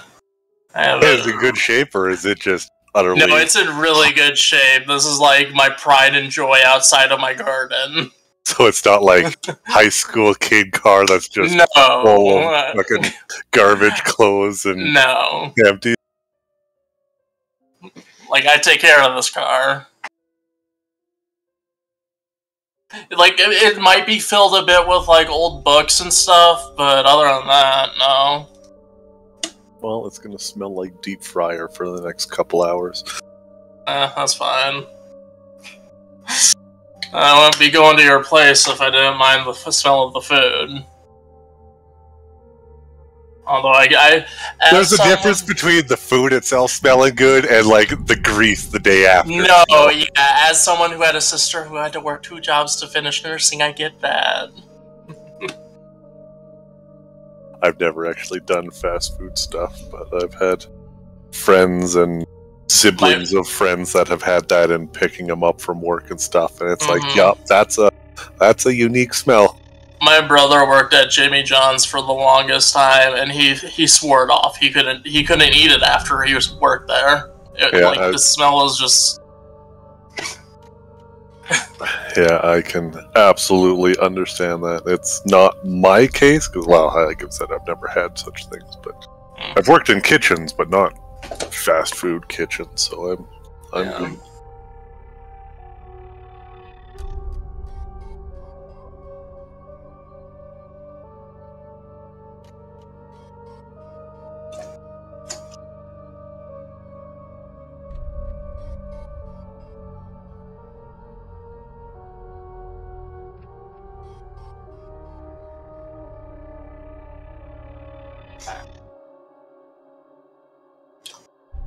I've also just thought of a thing. Vince is going to remember your name partway through this car ride and go, "All right, you're that weird kid."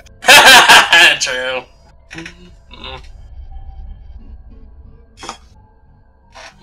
Yeah. Hey guys, there inflection that you want on that? Because, you know, it being your name. Yeah,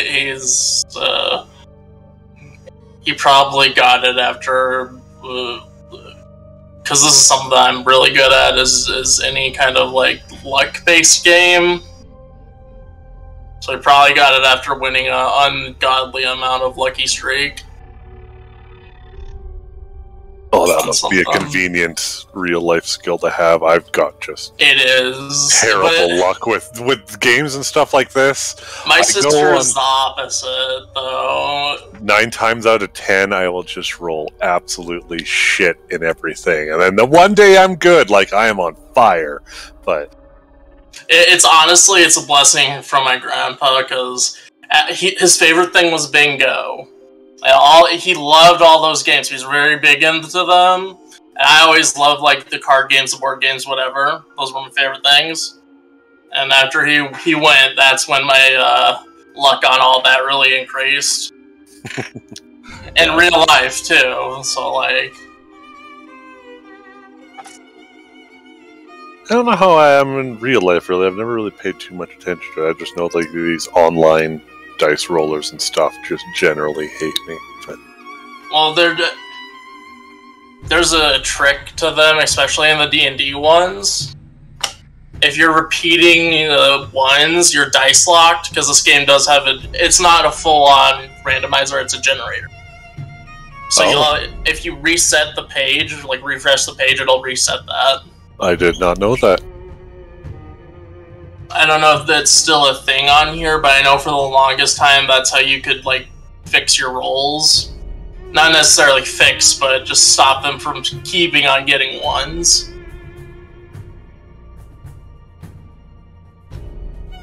Yeah, it's another one of the people I play with. She's kind of a more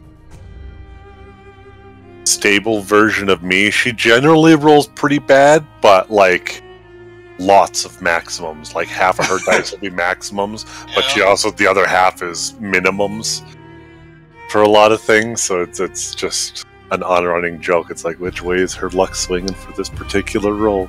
It's either all up or all down. Yep.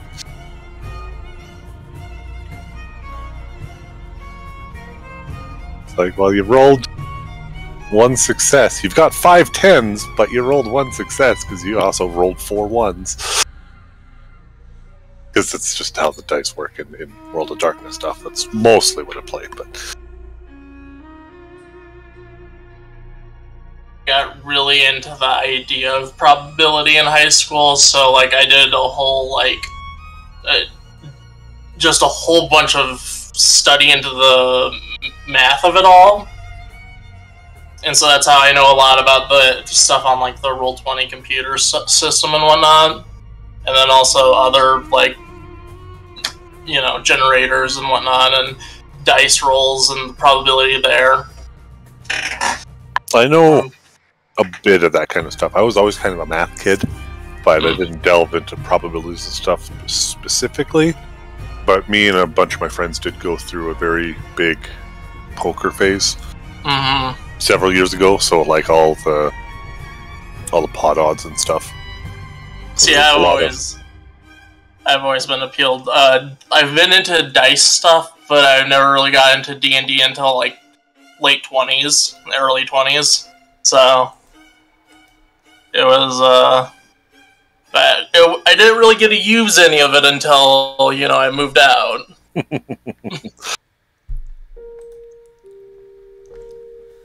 Hometown just did not have all the options I needed for resources as well, so... Yeah, I don't even remember when I started doing all my online gaming and stuff. It's been a lot of years now. I want to say it's probably been going on 10 years or more. See, I know I started out at a comic shop down here in Iowa, but then I moved over to online once COVID hit.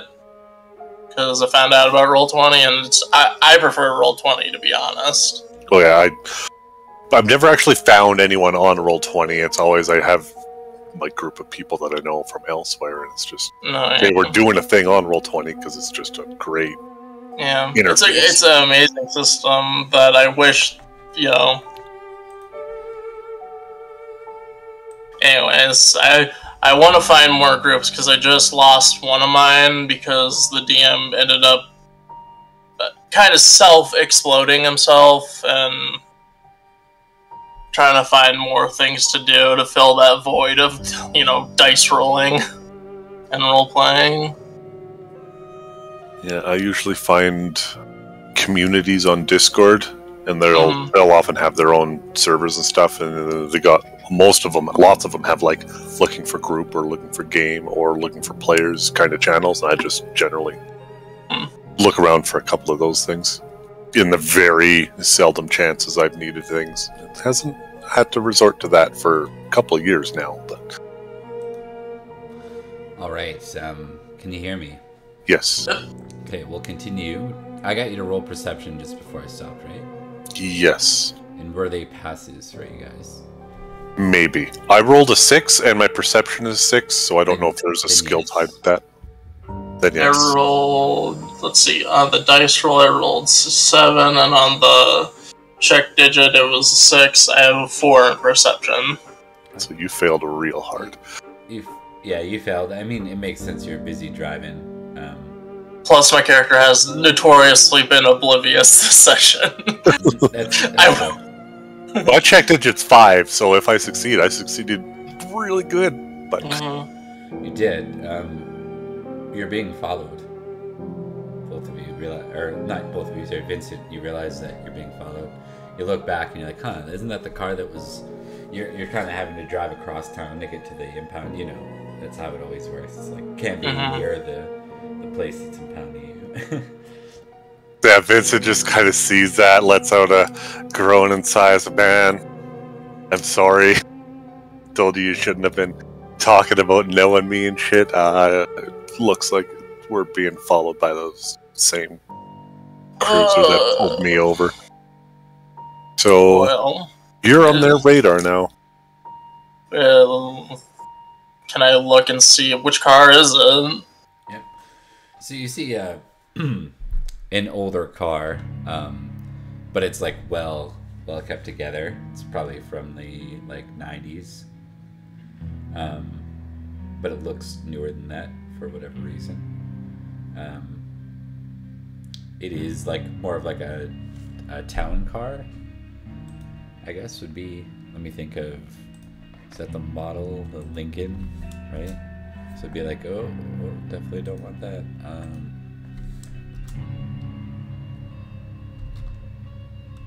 We're talking like ghost car here, not like cop cruiser. I will pull one up for you.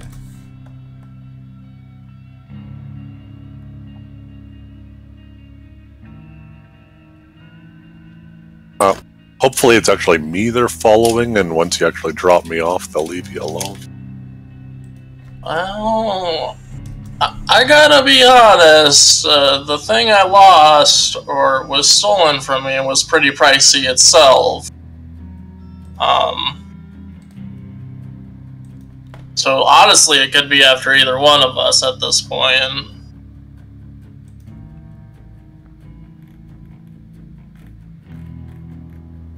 I realize there's no clean way to send this.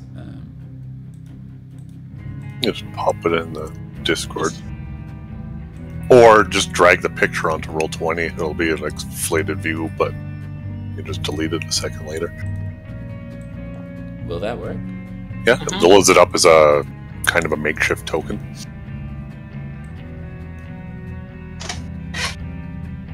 You might have to save it to your... You see it? Yeah. Yep. Okay. Because if that's... I don't know what the lady that I'm working for drives, now that I come to think about it, but that's a nice car. I doubt your friend Kyle has anything close to that kind of nice. I don't mean to, but... No, that's the detectives that pulled me over and arrested me. Sure? Pretty sure. I mean, I guess we'll find out if they get close enough that I can see faces, because I'm assuming I can't see a reflection. No. You see a guy get out at this point, and he starts moving to the driver's side door, just like your most recent experience.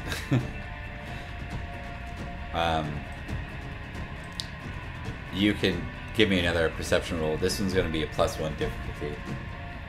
Both of us? Yes. +1.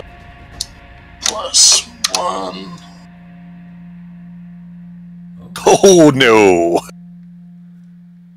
That's a hard no for Vincent, but it's actually, I think, a yes. Hard yes for... Actually... Why does that say 0? That's weird. Oh, that's a bug. It said 0 for something he rolled before, too, but I was like a 14 or something, so I... I'm just gonna see if maybe it's a plus. I'm just gonna test it real quick. Maybe I only had to press... Yeah, don't add the plus symbol, just add the 1. Okay. Yeah. But we'll take your number. That's gonna be a fail anyways. I think what this is, it's the sun shining in both your guys' eyes, right? As he approaches. And passing traffic. Yeah. And as he gets to your window, to the driver's side window, you got to roll down, or? It's one of the cranks. This is an old, like, AW Beetle. Yeah. Oh. And remind me, does the Beetle even have? Let me show you. Does it have 4 doors or 2? Is it 2? It is a 2-door, if I remember. There were versions of both. Yeah. I think the common one was the 2-door. They were smaller, but 4 doors do exist. Or maybe 4 doors don't, but 3 doors, which is effectively the same thing. But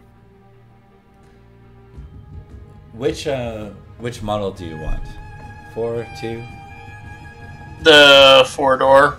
Okay. So you got to crank down the window, crank down.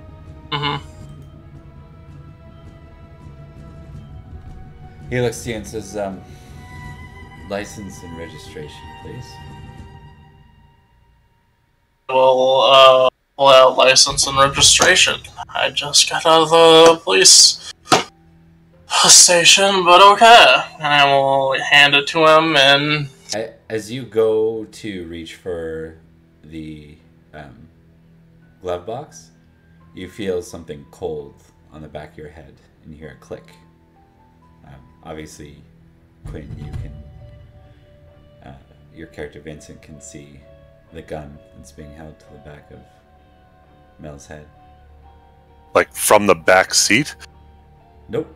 Or is this the cop? Yeah, the cop as he turns to reach for the glove box. Out comes a gun that was in his hand that you couldn't see. Whoa, whoa, whoa! Little bit of an overreaction there, don't you think, Detective? We need to talk. Open your back door. Okay, and I will flick the thing so it's unlocked. Now he's gonna go very carefully, gun still trained at you, and try to get in the back door with his other hand. Is it just him this time, or is his partner with him? It's not the same guy. Oh. We're gonna say that's kind of like the gun to the head is kind of where you get the first clean. Like it's one of those things where you couldn't see, and so you assumed, it's the same guy, and he's just trailing us. And now, do you want me to just drive normally, or what's the play here, bud? Yeah. The moment he gets in, he says, "Start driving." Gotcha. And I will start driving. Just checking one thing here.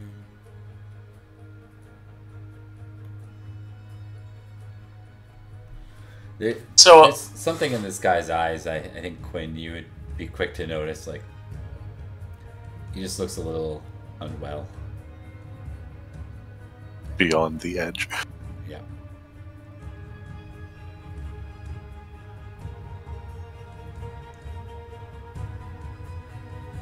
Is there something specific that you wanted? Which one of us is this concerning?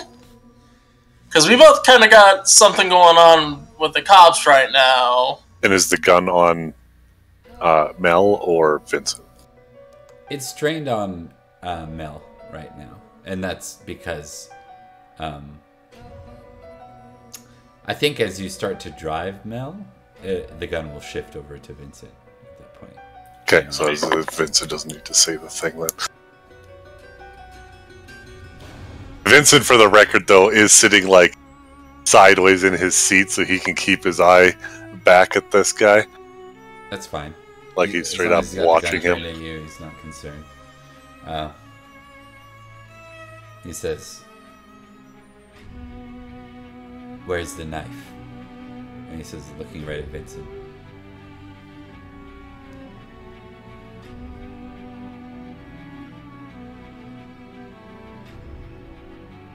The knife?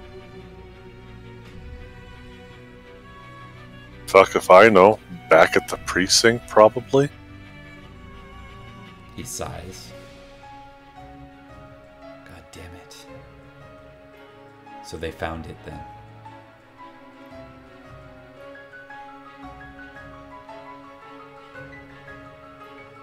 Okay, can I ask what's going on?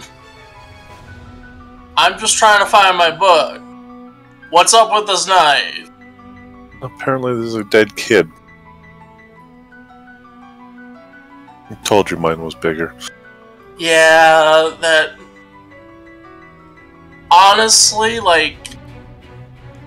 All I knew about Kyle was he was shady and that I probably shouldn't hang around him. But I had to take him for the kid killer type. I guess you don't take anyone for that right away. Yeah, I still It's don't. always the normal ones that always end up the psychopaths, huh? Are you both useless? He's just grunting to himself. You see him rocking back and forth. He's kind of got his hand in his head. He's still got the gun trained out, but he is losing focus for a minute. In my book bag, I'm going to grab my rake. It's like a little small hand rake. Okay. And I'm going to slam it into his face. Or into his side. Okay. Vincent's probably gonna be like, oh shit, and like dive for the wheel or something as the driver suddenly lets go and turns around. Oh, my book bag's at my feet, so I'm just grabbing down with one hand there. On the wheel. Okay, just give me a D66 roll and don't get a huge failure. Okay, D66. As long as the check digit isn't 6, you're good to go. Like 6 and a fail. I mean, 7 and a 4. Is that correct? Mm-hmm. So I think he's gonna realize too late that you're attacking. So I'm gonna give you a surprise round, and then we'll go into initiative from there. Mm-hmm. Okay, how does attacking work? Okay, so you're using, I assume this would be like a small improvised weapon. Would be the Yeah. Flip open the skills. I'm not going to spend a lot of time here, but I don't think you have small or improvised weapons listed on your dude, right?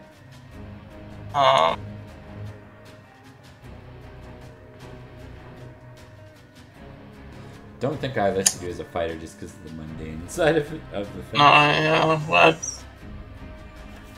So we'll count this as a small weapon.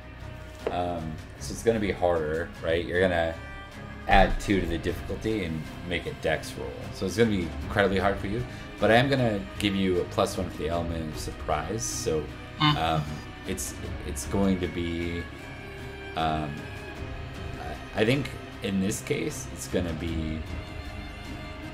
I'm going to give you more than a +1 for the element of surprise. I'm going to give you a +3 for the element of surprise. So your total thing is you should just be adding a 1 difficulty.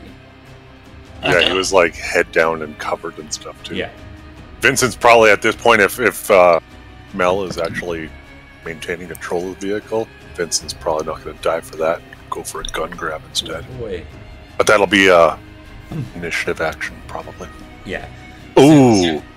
So Luckily, getting a bad roll like that doesn't mean more in this. Like, the check digit matters more than how bad you you roll those dice.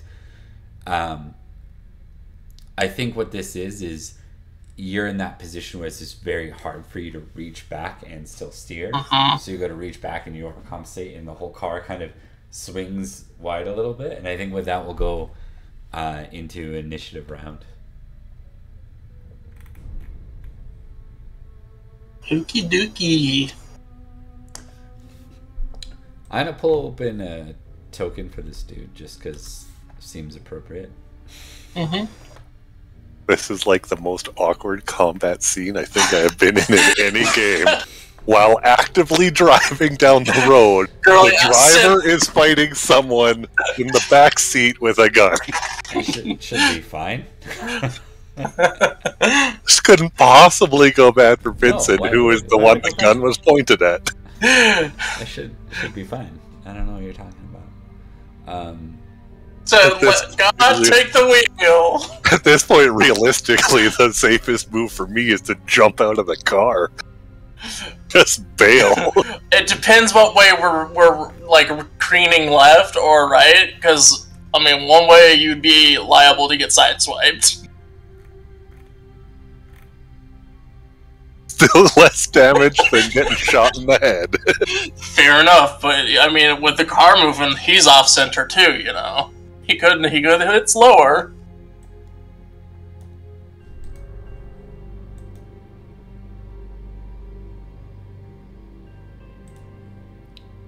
Give me a second.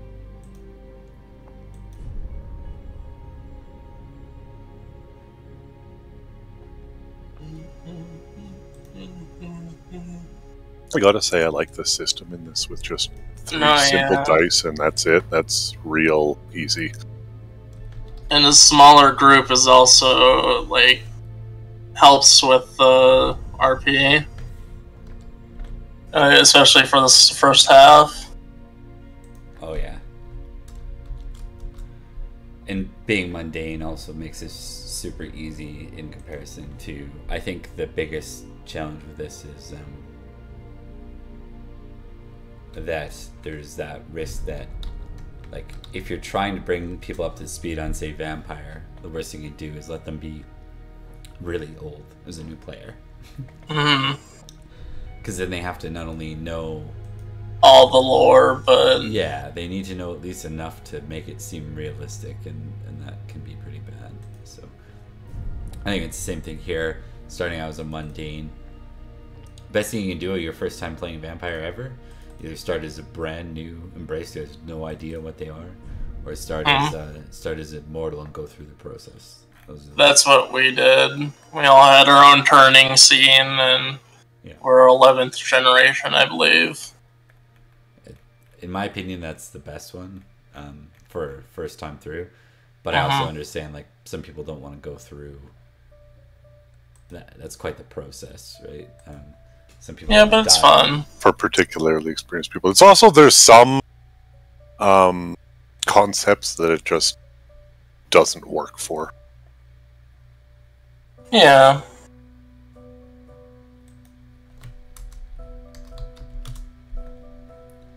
Mostly does, though. Yeah, no, that's definitely the way I'd rather go, and is the way that it never does go, because most STs and stuff are like, yeah, let's just skip all of that boring stuff and get right into, you've been doing this for like 10 years and go. Which I think is fine if you've had players that have played a bunch, sort of like skipping the beginning section of skip tutorial? Yeah, yes. Almost, right? I was reluctant to say that because it's more than a tutorial. It can actually be a strong narrative device as well. Like, it's not just... I think I prefer the newly turned, not knowing anything to be personal. Especially for something like that, because there's going to be a lot of confusion, and not knowing of certain things adds for more intrigue and mystery onto what's going on. For sure. Okay, so we're rolling 3. We're rolling the D666, and you're testing against your.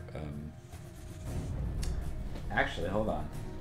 I have not done a niche in this game in a long time. This is the kind of game like Vampire where you can run entire sessions without initiative. So. Well, I rolled a 616. Did ya? Yeah. We just talked about that. That's why I'm mentioning. I rolled a 615.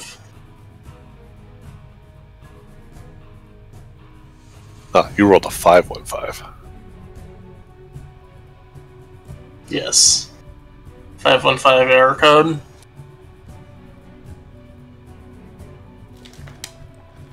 I'm just gonna check this out real quick. I at least have something on my sheet that is labeled as fighting strength. And I have 2 points in that skill, so like maybe I've got something going for me here. I got the dodge, swimming, driving, detect lies and survival.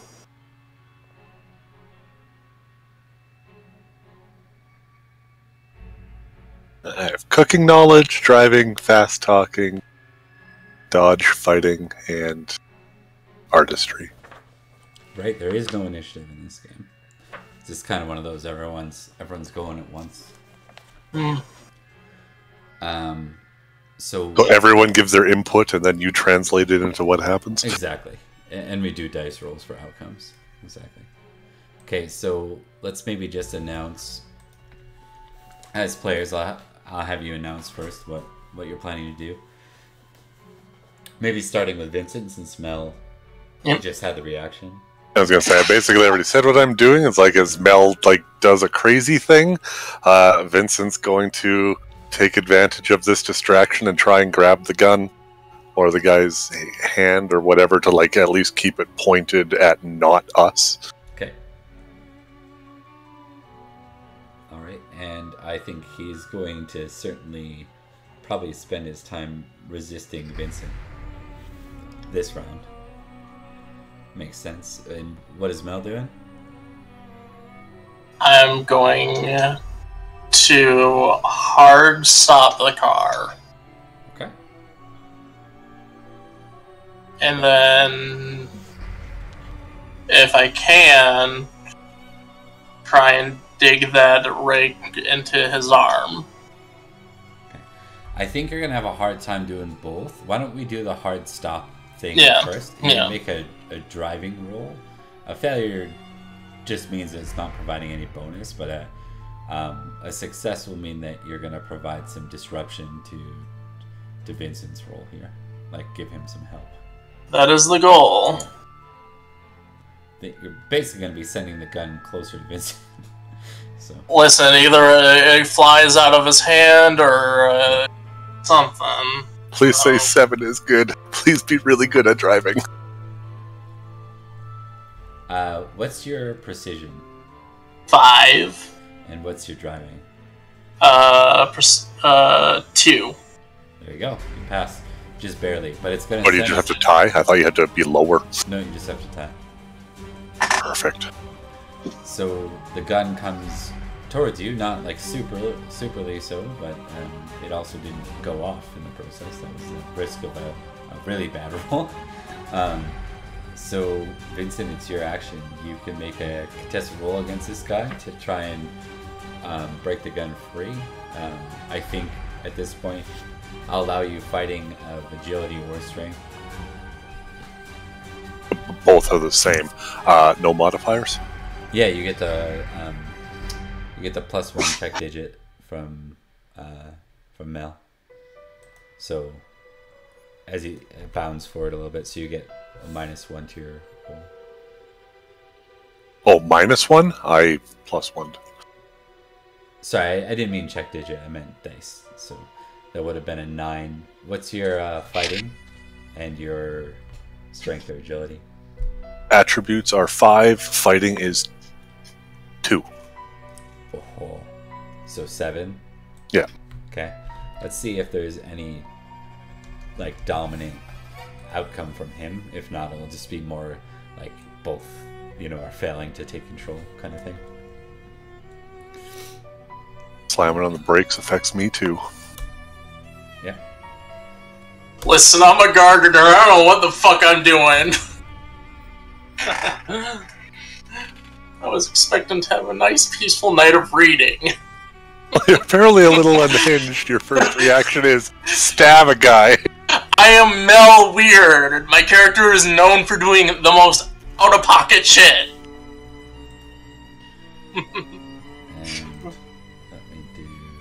He's not the most sane. I'm definitely rolling real high, though. So pull this in so I can use his picture the next time properly.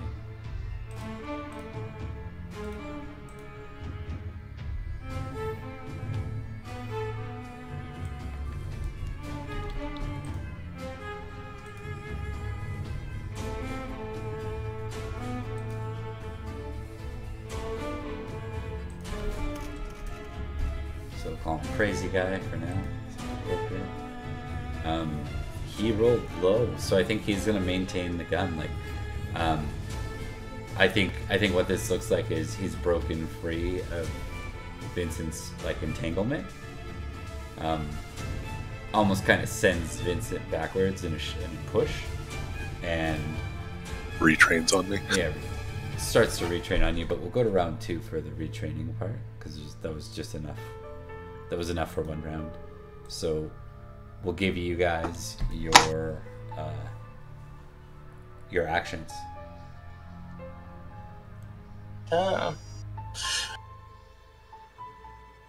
I'm going to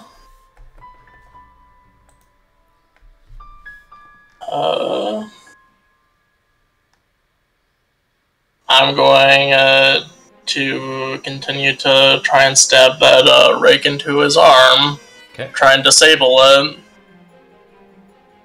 And Vincent is going to, like, duck down in the seat and unbuckle himself and grab the lever to lean the seat back. Okay, so you're gonna try to, like, put the seat on him, like, pin him kind of thing? Mm-hmm. If I can manage that, yes, but otherwise it's making an avenue for me to get to him next turn. Okay, well, let's see how the check digit works out for that. And then I think he's... I think his action is pending how these two go, and it's basically just... Well, I'll share it in a bit. So, why don't you two go ahead and act. Oh, that's good.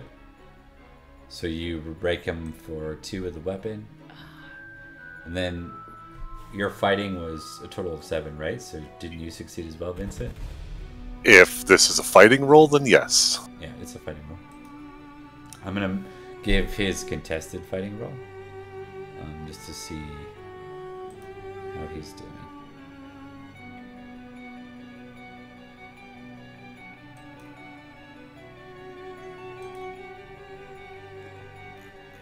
One, so you pin him. You pin him with the seat, and you rake him with the rake. And he's like, ah. Check digit of 1. I don't think he's dropped the gun, but I think his arm's like held out, like it's like stuck out because of the rake. He tries to pull it back. Next round.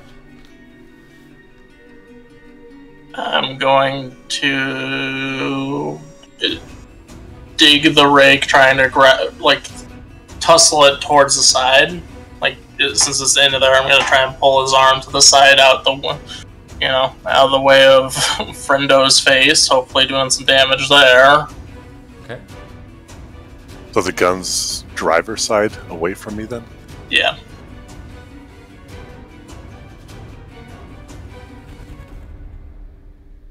What's your intention, Vincent?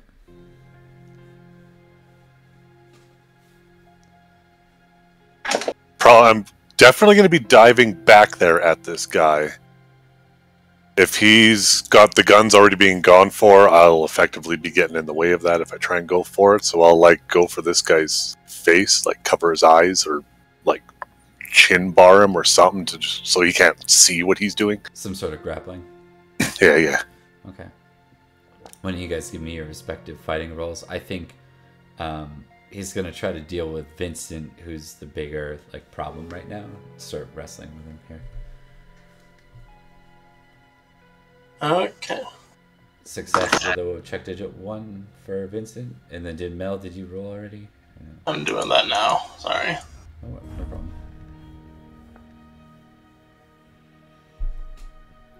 Both one. Right? I believe so. All right. Now for his roll.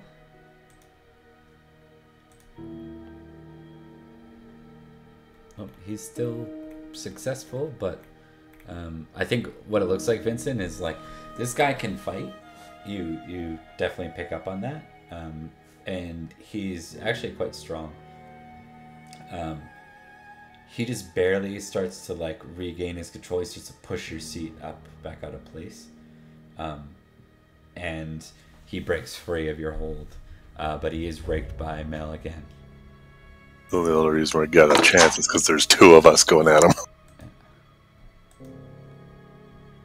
All right, next round. Let's keep it fast-paced. I think it's fun. Mel, what are you doing?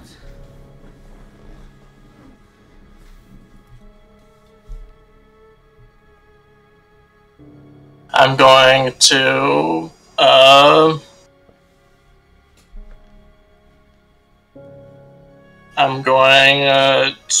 to dig it in further, I guess. Okay. I'm gonna regret this in character, try and attach it to the seed by digging it through his arm and into the seed. Okay.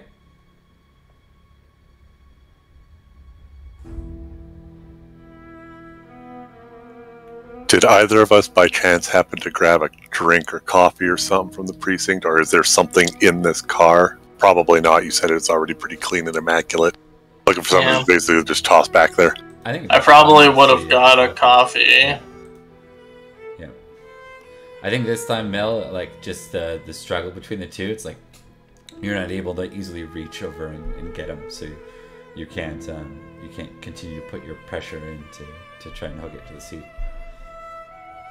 Yeah, Vince is reaching for something to throw back at this guy and just basically disrupt him that way, but he's also, if he can, because I was trying to dive in the back, my body position is probably weird. If I can get my foot onto the steering wheel to like blare the horn, basically just draw attention to this car.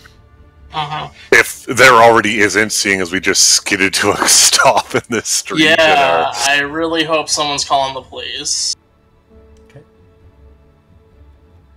And then Vincent, you're doing what again with the actual attack against the crazy guy? Splashing hot drink in his face. So you're doing it'd be like a throwing weapon. Is kind of what I'm doing, but it's improvised. I'm not going to give you any penalty for that. You're just doing a precision or agility roll. Definitely be agility, because that is more than double my precision.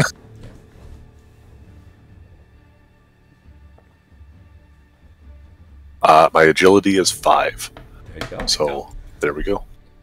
I think you catch him, and 3 is like kind of blinded by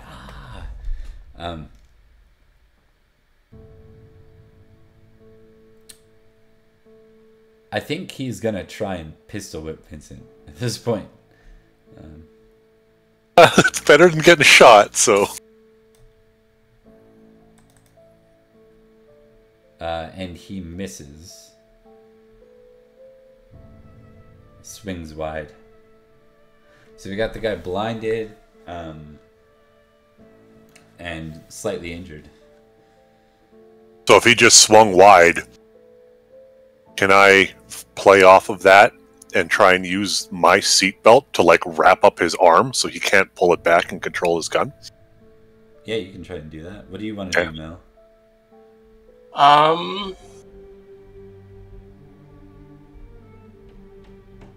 I'm going to, at this point, utterly frustrated and in a state of life or death, I'm going to rip out the rake and aim for his neck. Because this guy's clearly trying to kill us. Okay. Go ahead and make your roll, both of you. Ooh, it's a big hit. And that's a success, Vincent. But let's see. He's going to contest Vincent because obviously Vincent's wrestling with him. And Oh, nice. So Vincent, you bind his hand with the gun up front. And Mel manages to stab him in a way where you hook the end of the rake into the car. So, I was aiming for his neck. Oh, right, you were. Sorry, I forgot you changed your action. That was last time. Yeah. Last time he was being nice. Yeah. This time, fuck this guy. Well, this time I said, nah, we ain't fucking around anymore. Okay. A 6. Let's see. I think it's gonna. The car is stopped, right? Mm-hmm. I think it's gonna actually like pierce his neck, and he's gonna like make a sound, like almost like a struggling to breathe sound. At this point, he drops the gun, and we'll go into the next round. Is he like dying in the back seat now? Hard to say. What? I'm going to call an ambulance. That's my action. So you're gonna grab for your phone. Like, is the rake like stuck in this guy's neck, or did you just slash him? And It's stuck in there. I'm not taking it out because that'd cause more bleeding than... okay.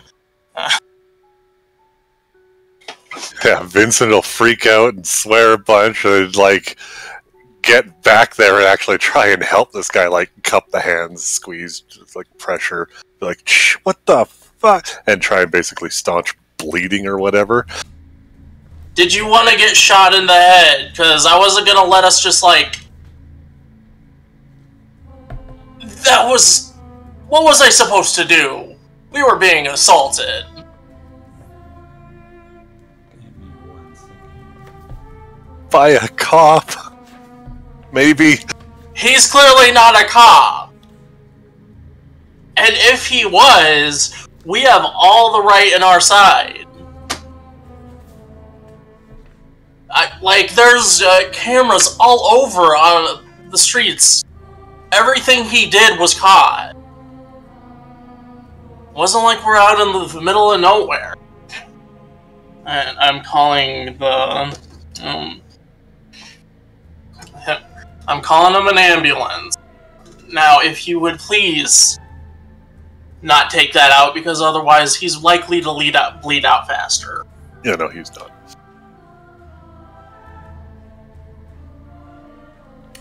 Okay, so what are you doing with him while this is happening? That depends what he's doing. He lays down and he begins to mutter to himself. But I'm not doing much. I'm just trying to make sure he's not dying as best I can with the pretty much zero knowledge that I have of such things. Mel, what are you doing? You're calling the ambulance, right? Yeah. I was gonna say I might maybe have some first aid training if I'm got one of a couple people on a night shift crew.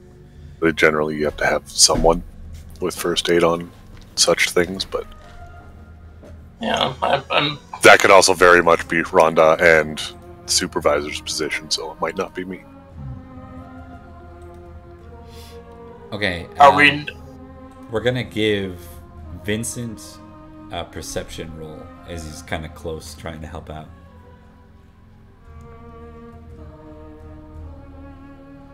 Nope. Guy's bleeding everywhere, man.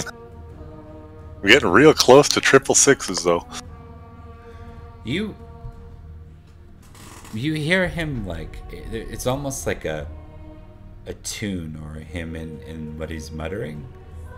And then all of a sudden, you just see the wound on his neck close back up.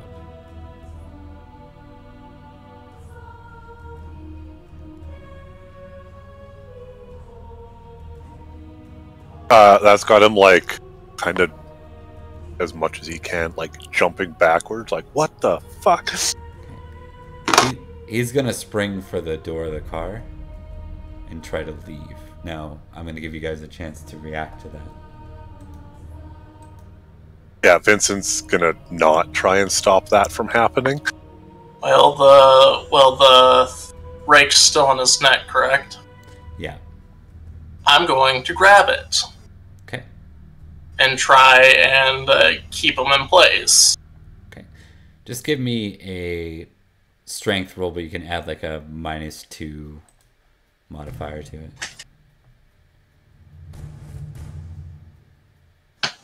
Oof. -2, not +2. Oh. I always forget if it's... So that would have been a 6.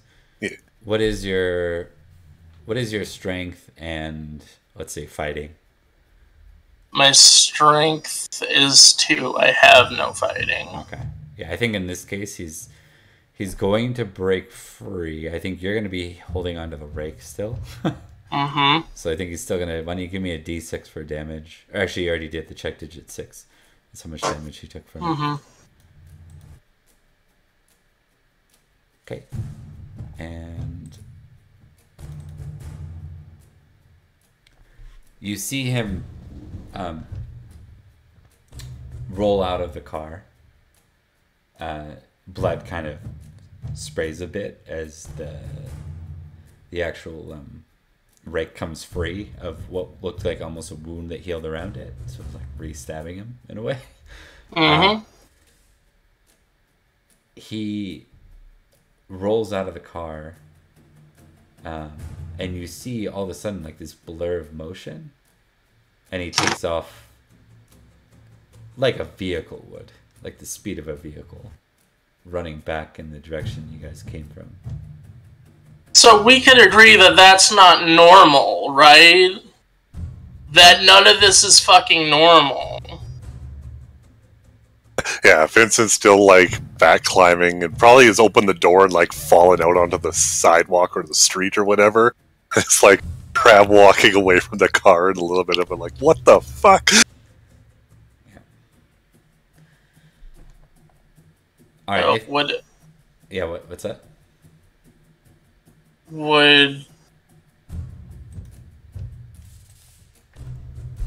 Do you think that was some kind of... What the fuck was that? That's what I've been saying. Because that clearly wasn't a cop. We could both agree on that now, right? Yeah, sure. Did this guy book it on foot, or did he head back to the car that he came in? Well, you guys were driving with him for a while, right? Oh, yeah, that's true. And he ran at the speed of a car, like supernatural speeds. You see him just take off like a whirlwind down the street. Is Mel still on the phone? Yeah, that's a good question. After that whole... Like, I immediately hung up after that. Okay. This guy just healed over all his wounds. This is the time where you stay on the call with 911. What would I say? This guy mysteriously healed himself and dipped as fast as a car on foot? You think they believe that? Listen, my last name might be weird, but like... This is supernatural weird! Vince is, I guess, is pulling out his phone. It's in a little bit of frustration and, like, fumbling with it. He's going to be making a 911 call. Okay.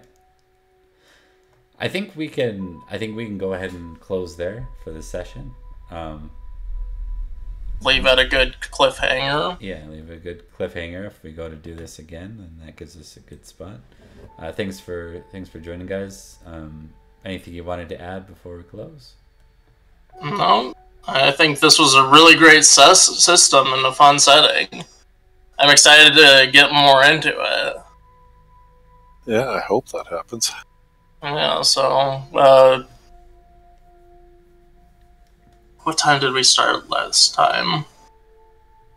4-ish? I think it's been about 5 hours since I originally started getting PMs. Yeah, But we did it was a not long start creation immediately. process. Yeah, like it was like probably a 3-hour session or 2-hour session. 3 hours probably. Actually, Yeah. I can check. I went live 2 hours and 51 minutes ago. So just short of 2 hours, or sorry, just short of 3 hours. All right. Well, we'll see. Yeah, I just want to know what the hell's going on. Yeah. We'll see if we can figure more out about that. So one thing I was showcasing is, I always try to experiment with projects like this to see what else I can do with it. I was using the Mythic GM emulator to help me figure out what the story and setting looked like, using it like Oracle tables to help guide what I was doing and figure out what was occurring. So those were It was a lot of fun. Yeah, I assumed you were doing that. Yeah, it's pretty cool. I enjoy it. Feel free to watch the stream. I'll send you guys links. It'll also be up on the boob tubes. So. So I will. So are you guys free then next week sometime? Yeah, I think to continue this. I think let's hold on. Let me go ahead and I'm gonna close.